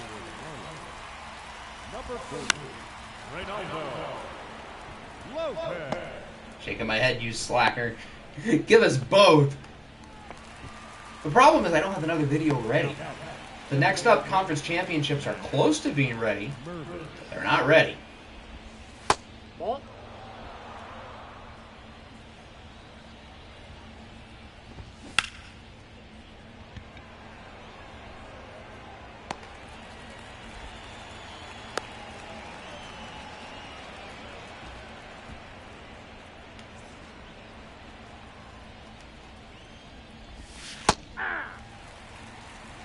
Let's see if Lopez can keep things simple here. Although close games are fun, I wouldn't mind just beating the Mariners comfortably. And we are up comfortably. The offense has had themselves a very good day. Nice pitch.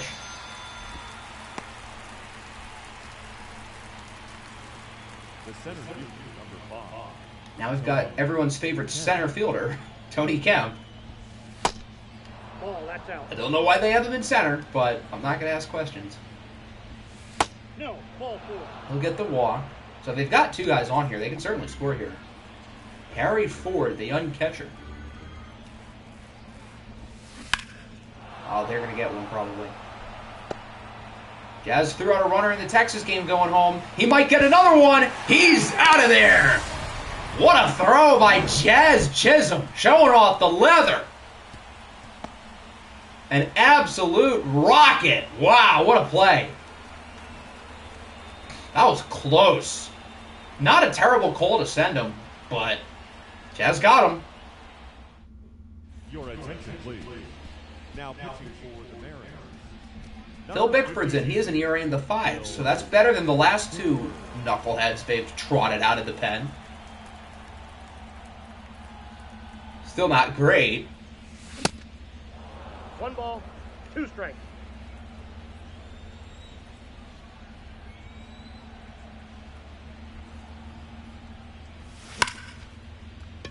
Rowdy's 3 for 3. He's smoking it. I think he had a walk, too. Have yourself a day. This is how you rebound when your average goes below 220.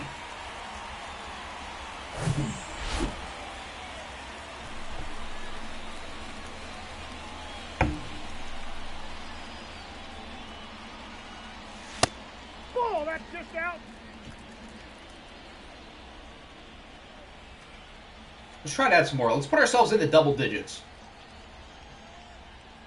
I don't think we've had many double-digit run games in August, which is relevant because we had so many in July. And that's going to be number 9 if he's safe. He's not going to be safe. Rowdy's out of there. I mean, he is slow. The average base runner would have been safe comfortably, but Rowdy has like 3 speed. I might take Taylor out of the game. I mean, I want to do something with him here, but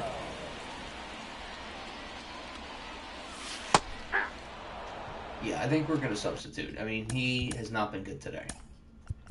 Let's bring in LeBlanc, and he can play right, so he can just stick out there.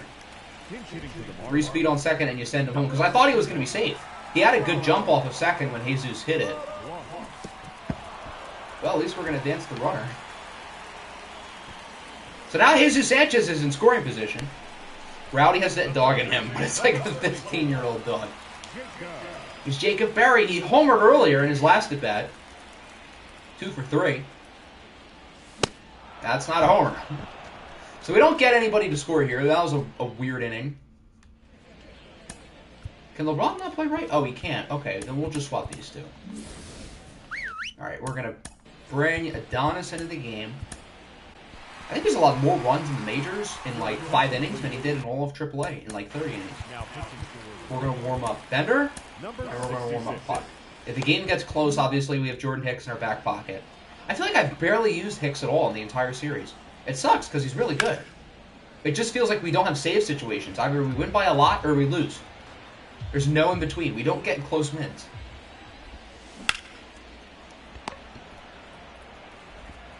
Albert Pujols speed. Slower than molasses. So for those of you guys who may have missed the last episode or the minor league episode, the cool thing with Adonis Takadopoulos is even though he doesn't have like any fast pitches, he only has off-speed stuff. But check out the movement on the knuckleball. Look at this. That is art. Very quick inning, under 10 pitches. We might get another inning out of him. But yeah, his pitching is literal art. It is a beauty. Well, Brandon Luis Arias, he's reached base on all 4 of his plate appearances today. Trying to get that average back up into like the 320 range. He started off at 300. Where is he now? Oh, 301. I guess we're at the point of the season where the average barely goes up. I feel like it'd be higher than 301, though. That can't be right. As he gets his 4th hit of the day, this one's going to go for a double.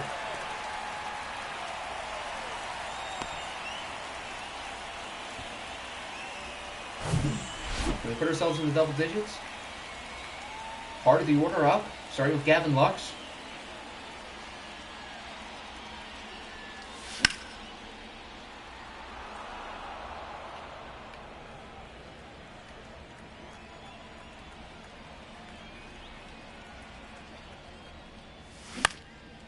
And couldn't dance it. No, that's not deep enough. Oh, it's going to drop for a hit. No, keep him. There's no outs. There's no reason to risk it. That would have been close. He probably would have been out, so I think we made the right call. Alright, now that'll bring in Big Jazz. I put Jazz on the thumbnail today for a reason. I want to see him do something cool. Ball, that's outside. I mean, he has 2 hits today. He's been solid in this game.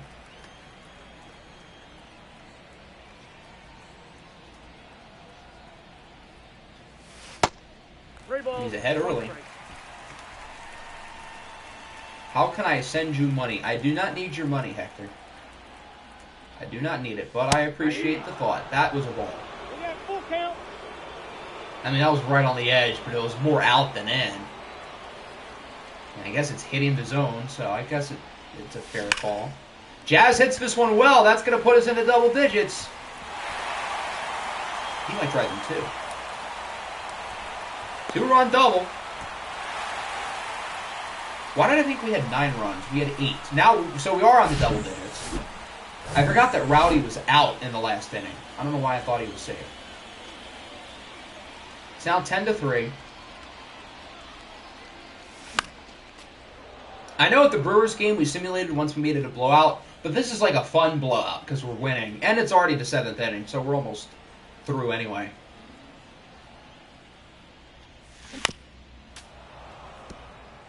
Jazz hasn't been much of the superstar. I mean, he hasn't been a total superstar. He's been like a good player, but he hasn't been like the Jose Ramirez of last year with the Guardians, where Jose Ramirez is like an MVP candidate.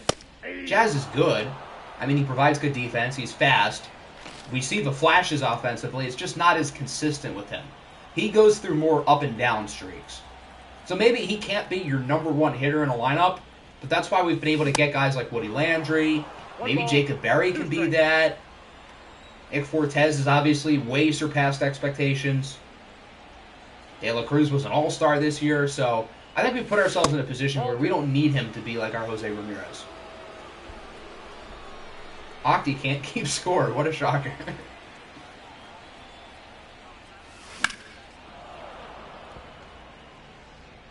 Miss the home run sculpture. I miss it too. I wish the fish sculpture was still there. That'd be fun.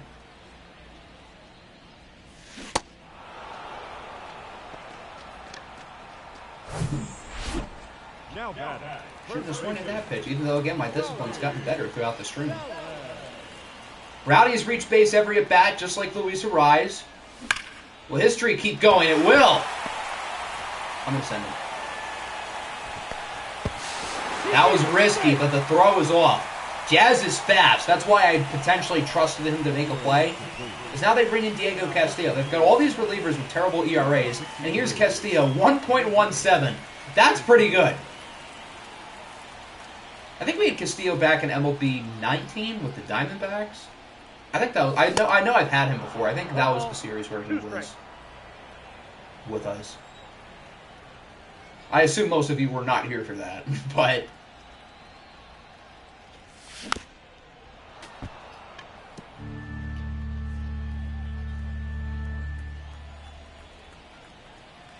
let's see if Sanchez can up the lead even more.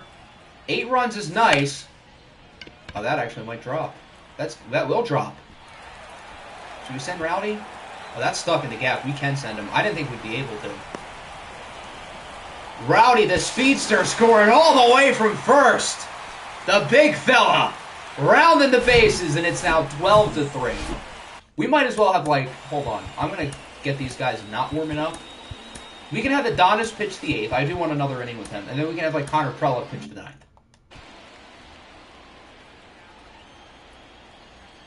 Twelve to 3. This has been a fun game. Maybe not a competitive game, but it's been a fun one. Fun for us. I don't know about the Mariners. All right, we're not going to keep Adonis in too long if he starts to struggle. But I do want to continue to use some of these just nasty pitches. I mean, this stuff is unfair. Ball 2.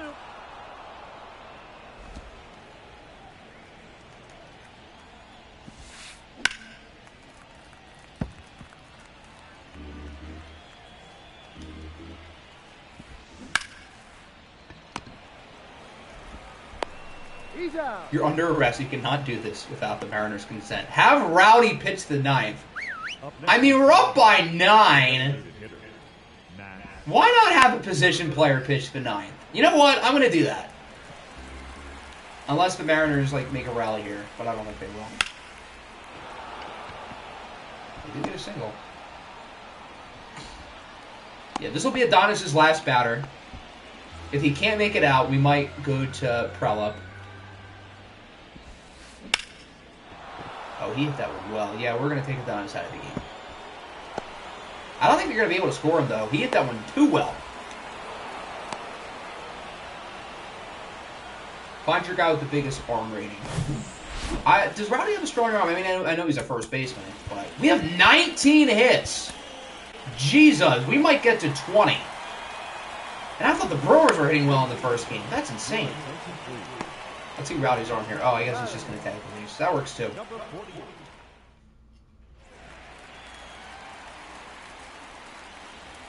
Can we extend the lead even more? We're already up by 9. 1 ball, 2 strikes. We've got 9, 1, and 2 up. Can Luis Ariz get his 5th hit of the game? We'll find out because he's up 2nd.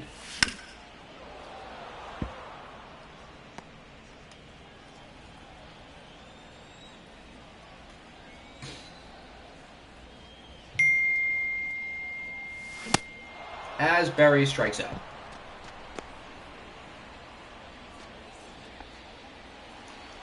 All right, Luis Ariz, 4 for 4. He's reached base on all 5 plate appearances today. Can he keep up the perfect mark? He actually might have, even though that was not hit well. No, they're going to make the play. That was close, though. The batter, number 9, shortstop, Now we've got Gavin Lux. He has 2 hits today. Solid. Can he get a third? No, he will not.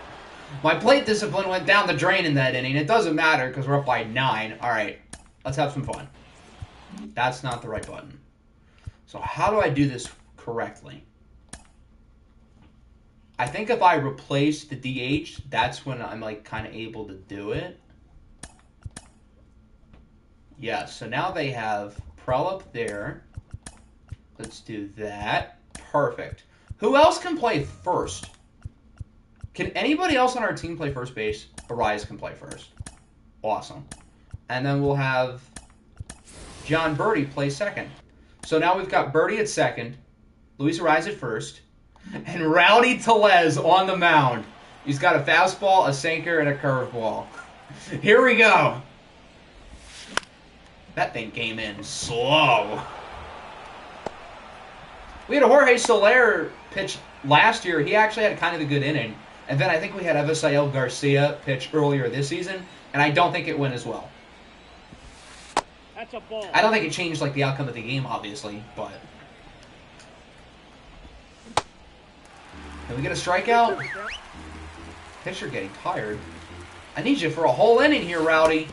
Oh, he just got plunked. And he still swung! He got a hit, but he went around. That's one way to strike him out. Rowdy's got some nasty break on his curveball. What is his breaking ball rating? It's got to be pretty good.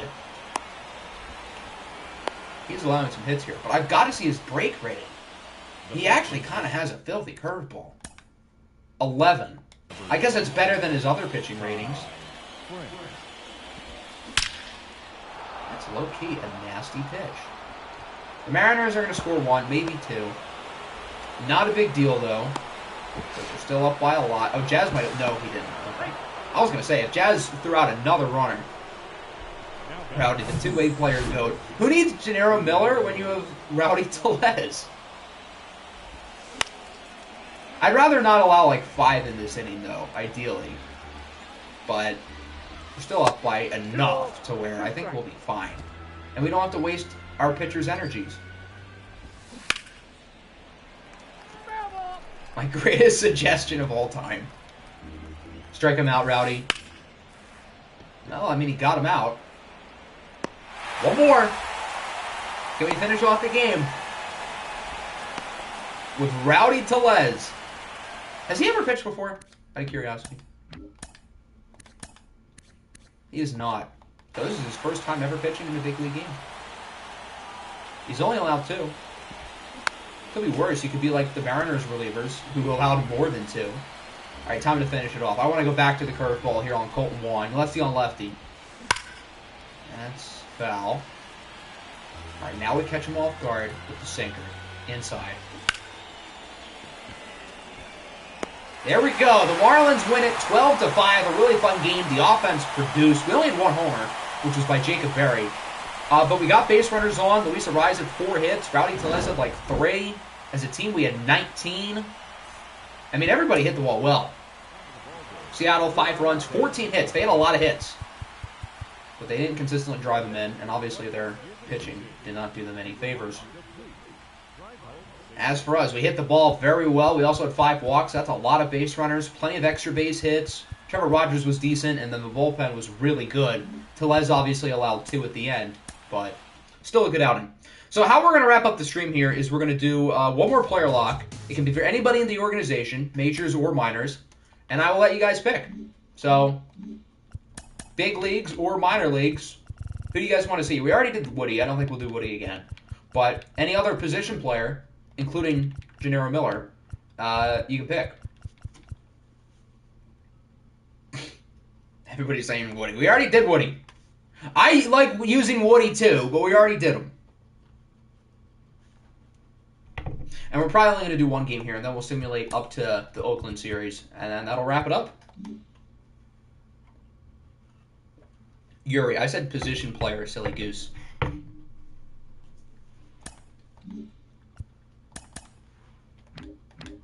De La Cruz.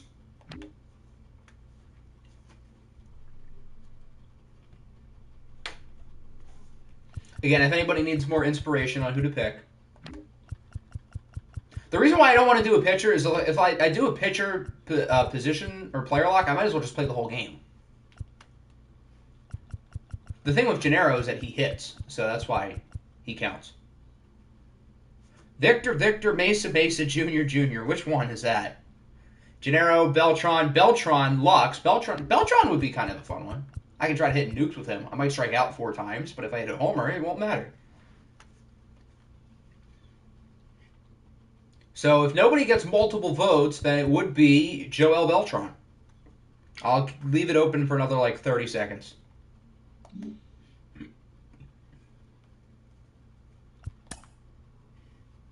The Double-A team would play Rocket City. Are they the Trash Pandas? And then Triple-A is playing Scranton Wilkes-Barre.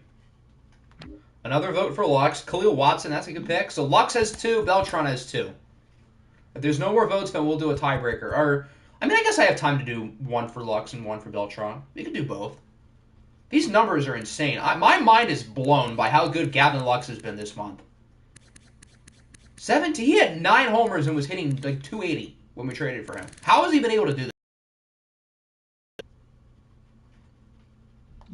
All right, it seems like Lux and Beltran are tied, so we can do, we'll do one of each. We'll do this game with Lux, and then we'll do Beltran to finish things off.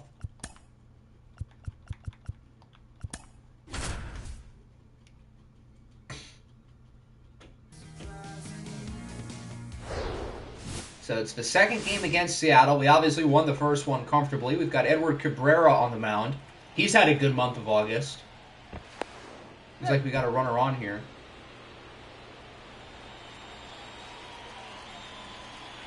Bottom 2, no score.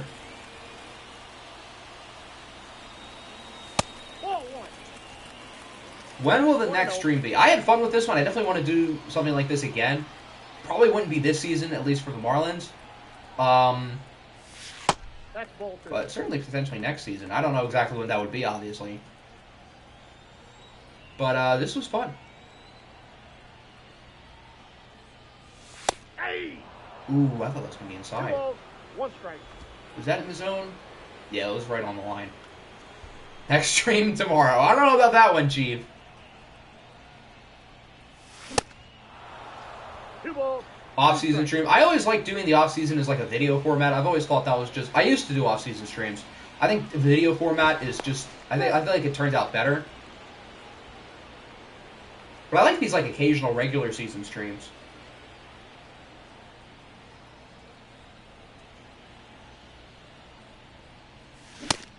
As Lux strikes out.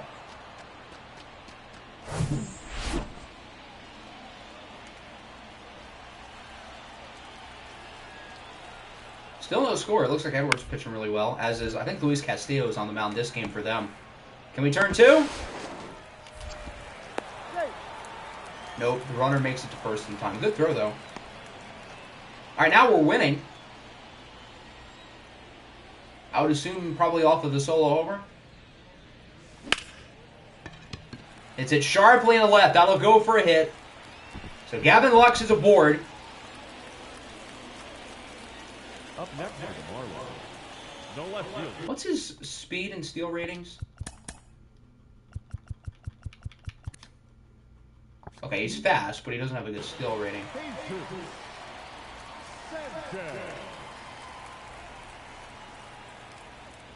Ball, that's upstairs. What is my favorite series I've ever done? That's a good question. Might be out. So I would probably say the Westlake Dynasty on NCAA 14. That was a long series. That lasted like 300 episodes. I learned a lot in that series. For one, to not make your series 300 episodes long. But that one's probably my all-time favorite. If not that one, probably the Sonic series. Because, I mean, for one thing, it really helped grow my channel in a big way. And it was really fun to use an expansion team to really build up our own story right from the start. Oh no, we're losing. What happened in the 5th? I guess we allowed 2. That's what happened. Lux hits this one well into left field, then it's caught. That one went to the warning track, it looked like.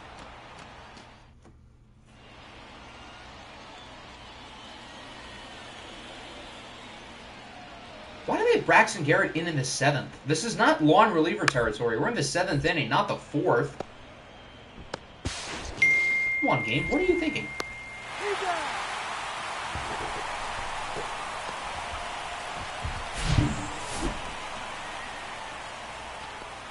And now we're losing 3-1 here in the 9th. Lux gets to lead off the inning. Ball 1. So we can start our little rally here. Ball 1, no strike.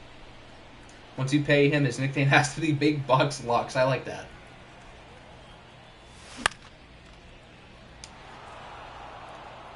Rowdy Tellez two-way player career stream. That would be something, especially with that curveball he's got. I'm just swing at 1 that. ball, 2 strikes. That pitch went 102 from Andre. Oh yeah, Andres Munoz throws gas. So this shouldn't be a surprise. I would assume he has 99 velocity. Yeah, he throws heat.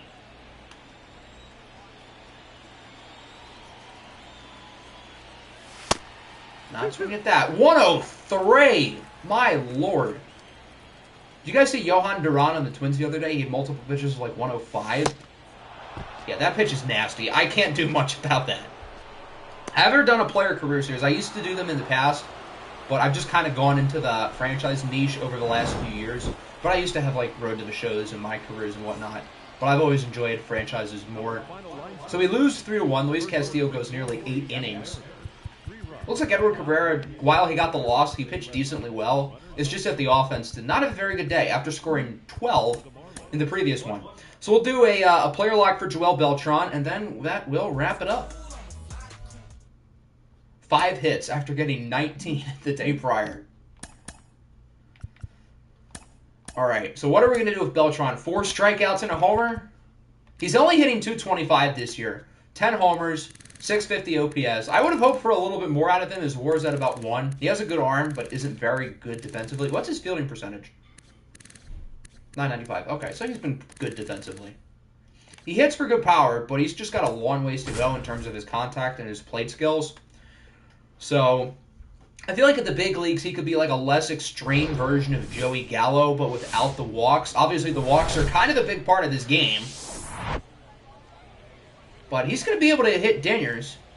It's just, is he ever going to be a consistent 240 to 260 hitter in the majors? If he consistently hits 250 every year, I would be good with that. That would be a major success.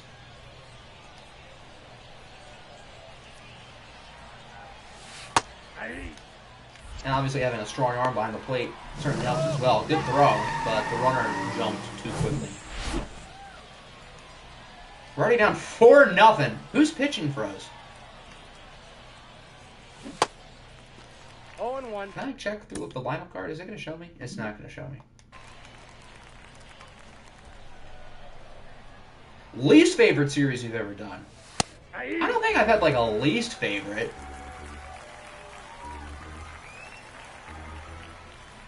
That's an interesting question, though. I'd have to think about that. But, like, I always try to make sure, like, the number one thing I think of when I pick a team, I have to, like, get excited about it and enjoy it. Because if I don't enjoy it, then nobody else is. So, I think just going into it with that attitude when picking a team has been helpful.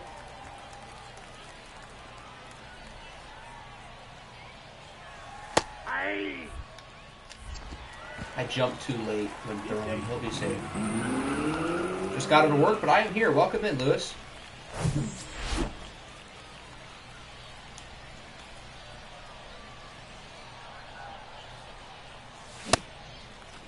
Yeah, that low plate vision is really not helping out here. 38. I thought it was lower than that, to be honest. Still not good.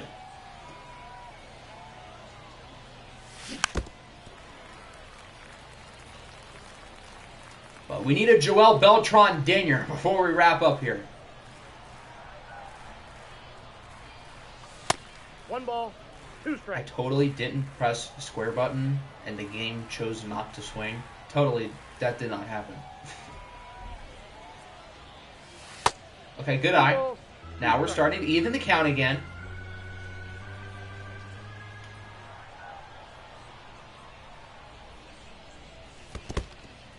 Not swinging at that. Now it's full. We were down 0-2 as well. Way to recover.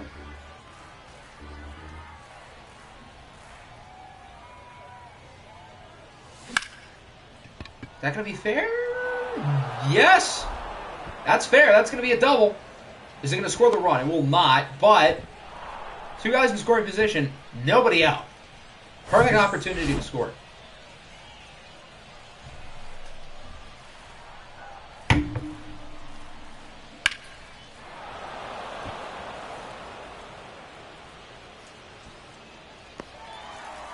This is risky. Perfect. So we're now on third. Just got to put the ball in play. Yiddy Cape started the year in AAA. Hasn't been all that good this year in either AAA or AA. Steal home. I don't think that's a good idea. Unless the ball goes past the catcher, I don't think Joel Beltran has the speed to make it. Unless he, like, jumps over the catcher. Which I don't think is likely. I don't think the game will let me do that, unfortunately. Please put the ball in play, Yiddy. Fouls it off. I thought he swung in this. I was like, why is the game making Joel go closer to home? And he goes down looking. Not ideal. Who is your favorite athlete of all time on the channel? That is a good question. I hate to just like pick the best one. And Louis St. John's the best player we've ever had on this channel, but he is my answer. He's definitely my favorite player I've played with in the Orioles series and MLB The Show 21. He was nasty. He was so good. As we don't score, Anthony Figueroa also goes down looking. So now we're in the 5th. Zach McCambley is starting. Okay. Still in the game, despite allowing 4 early. Beltran the Beast. Well, in order to be Beltran the Beast, you got to be hitting higher than 222. Although he does have the 1 hit today. Ball 1, no strike. That'll work the count. What about Oscar and Buzz? Those 2 are definitely very high up there. 2 of my favorites as well. Can't go wrong with either of those 2.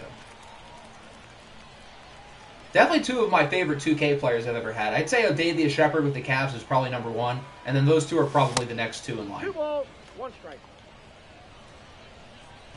Zebediah Phoenix II is my personal favorite. He's one of my favorites too, even though he's just a kicker. He was always a guy I liked in the Westlake series, and then obviously he moved over to the Eagles, and now he's the head coach with the Titans. 3-2. So he's gone through a full round tour on the channel. But yeah, he's definitely one of my favorites as well. Did the bat like break there? I couldn't tell. I thought I saw like the bat breaking. Alright, we'll probably get one more bat here. Top of the 8th. Down by 3. Nobody on. And 2 away. 1-0. Can you do a ranking of all the series you've ever done? Well, that's a lot. I don't know if I can do a whole ranking.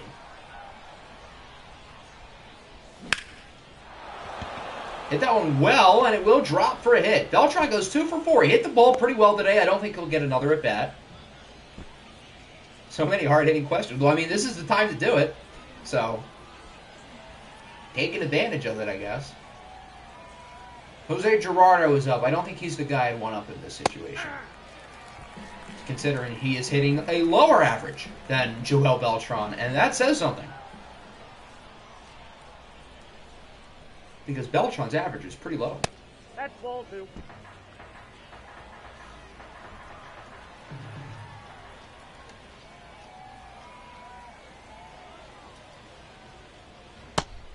Count's full. Good eye. Good eye. Count is full.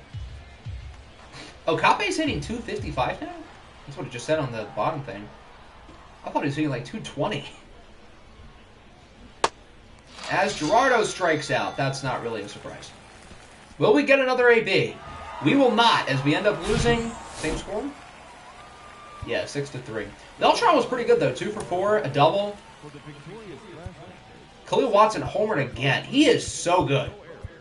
All the attention is deservedly on Woody, but Khalil Watson has been legitimately the second best player in all of AA this year, regardless of league. I think he is second in OPS across all of AA.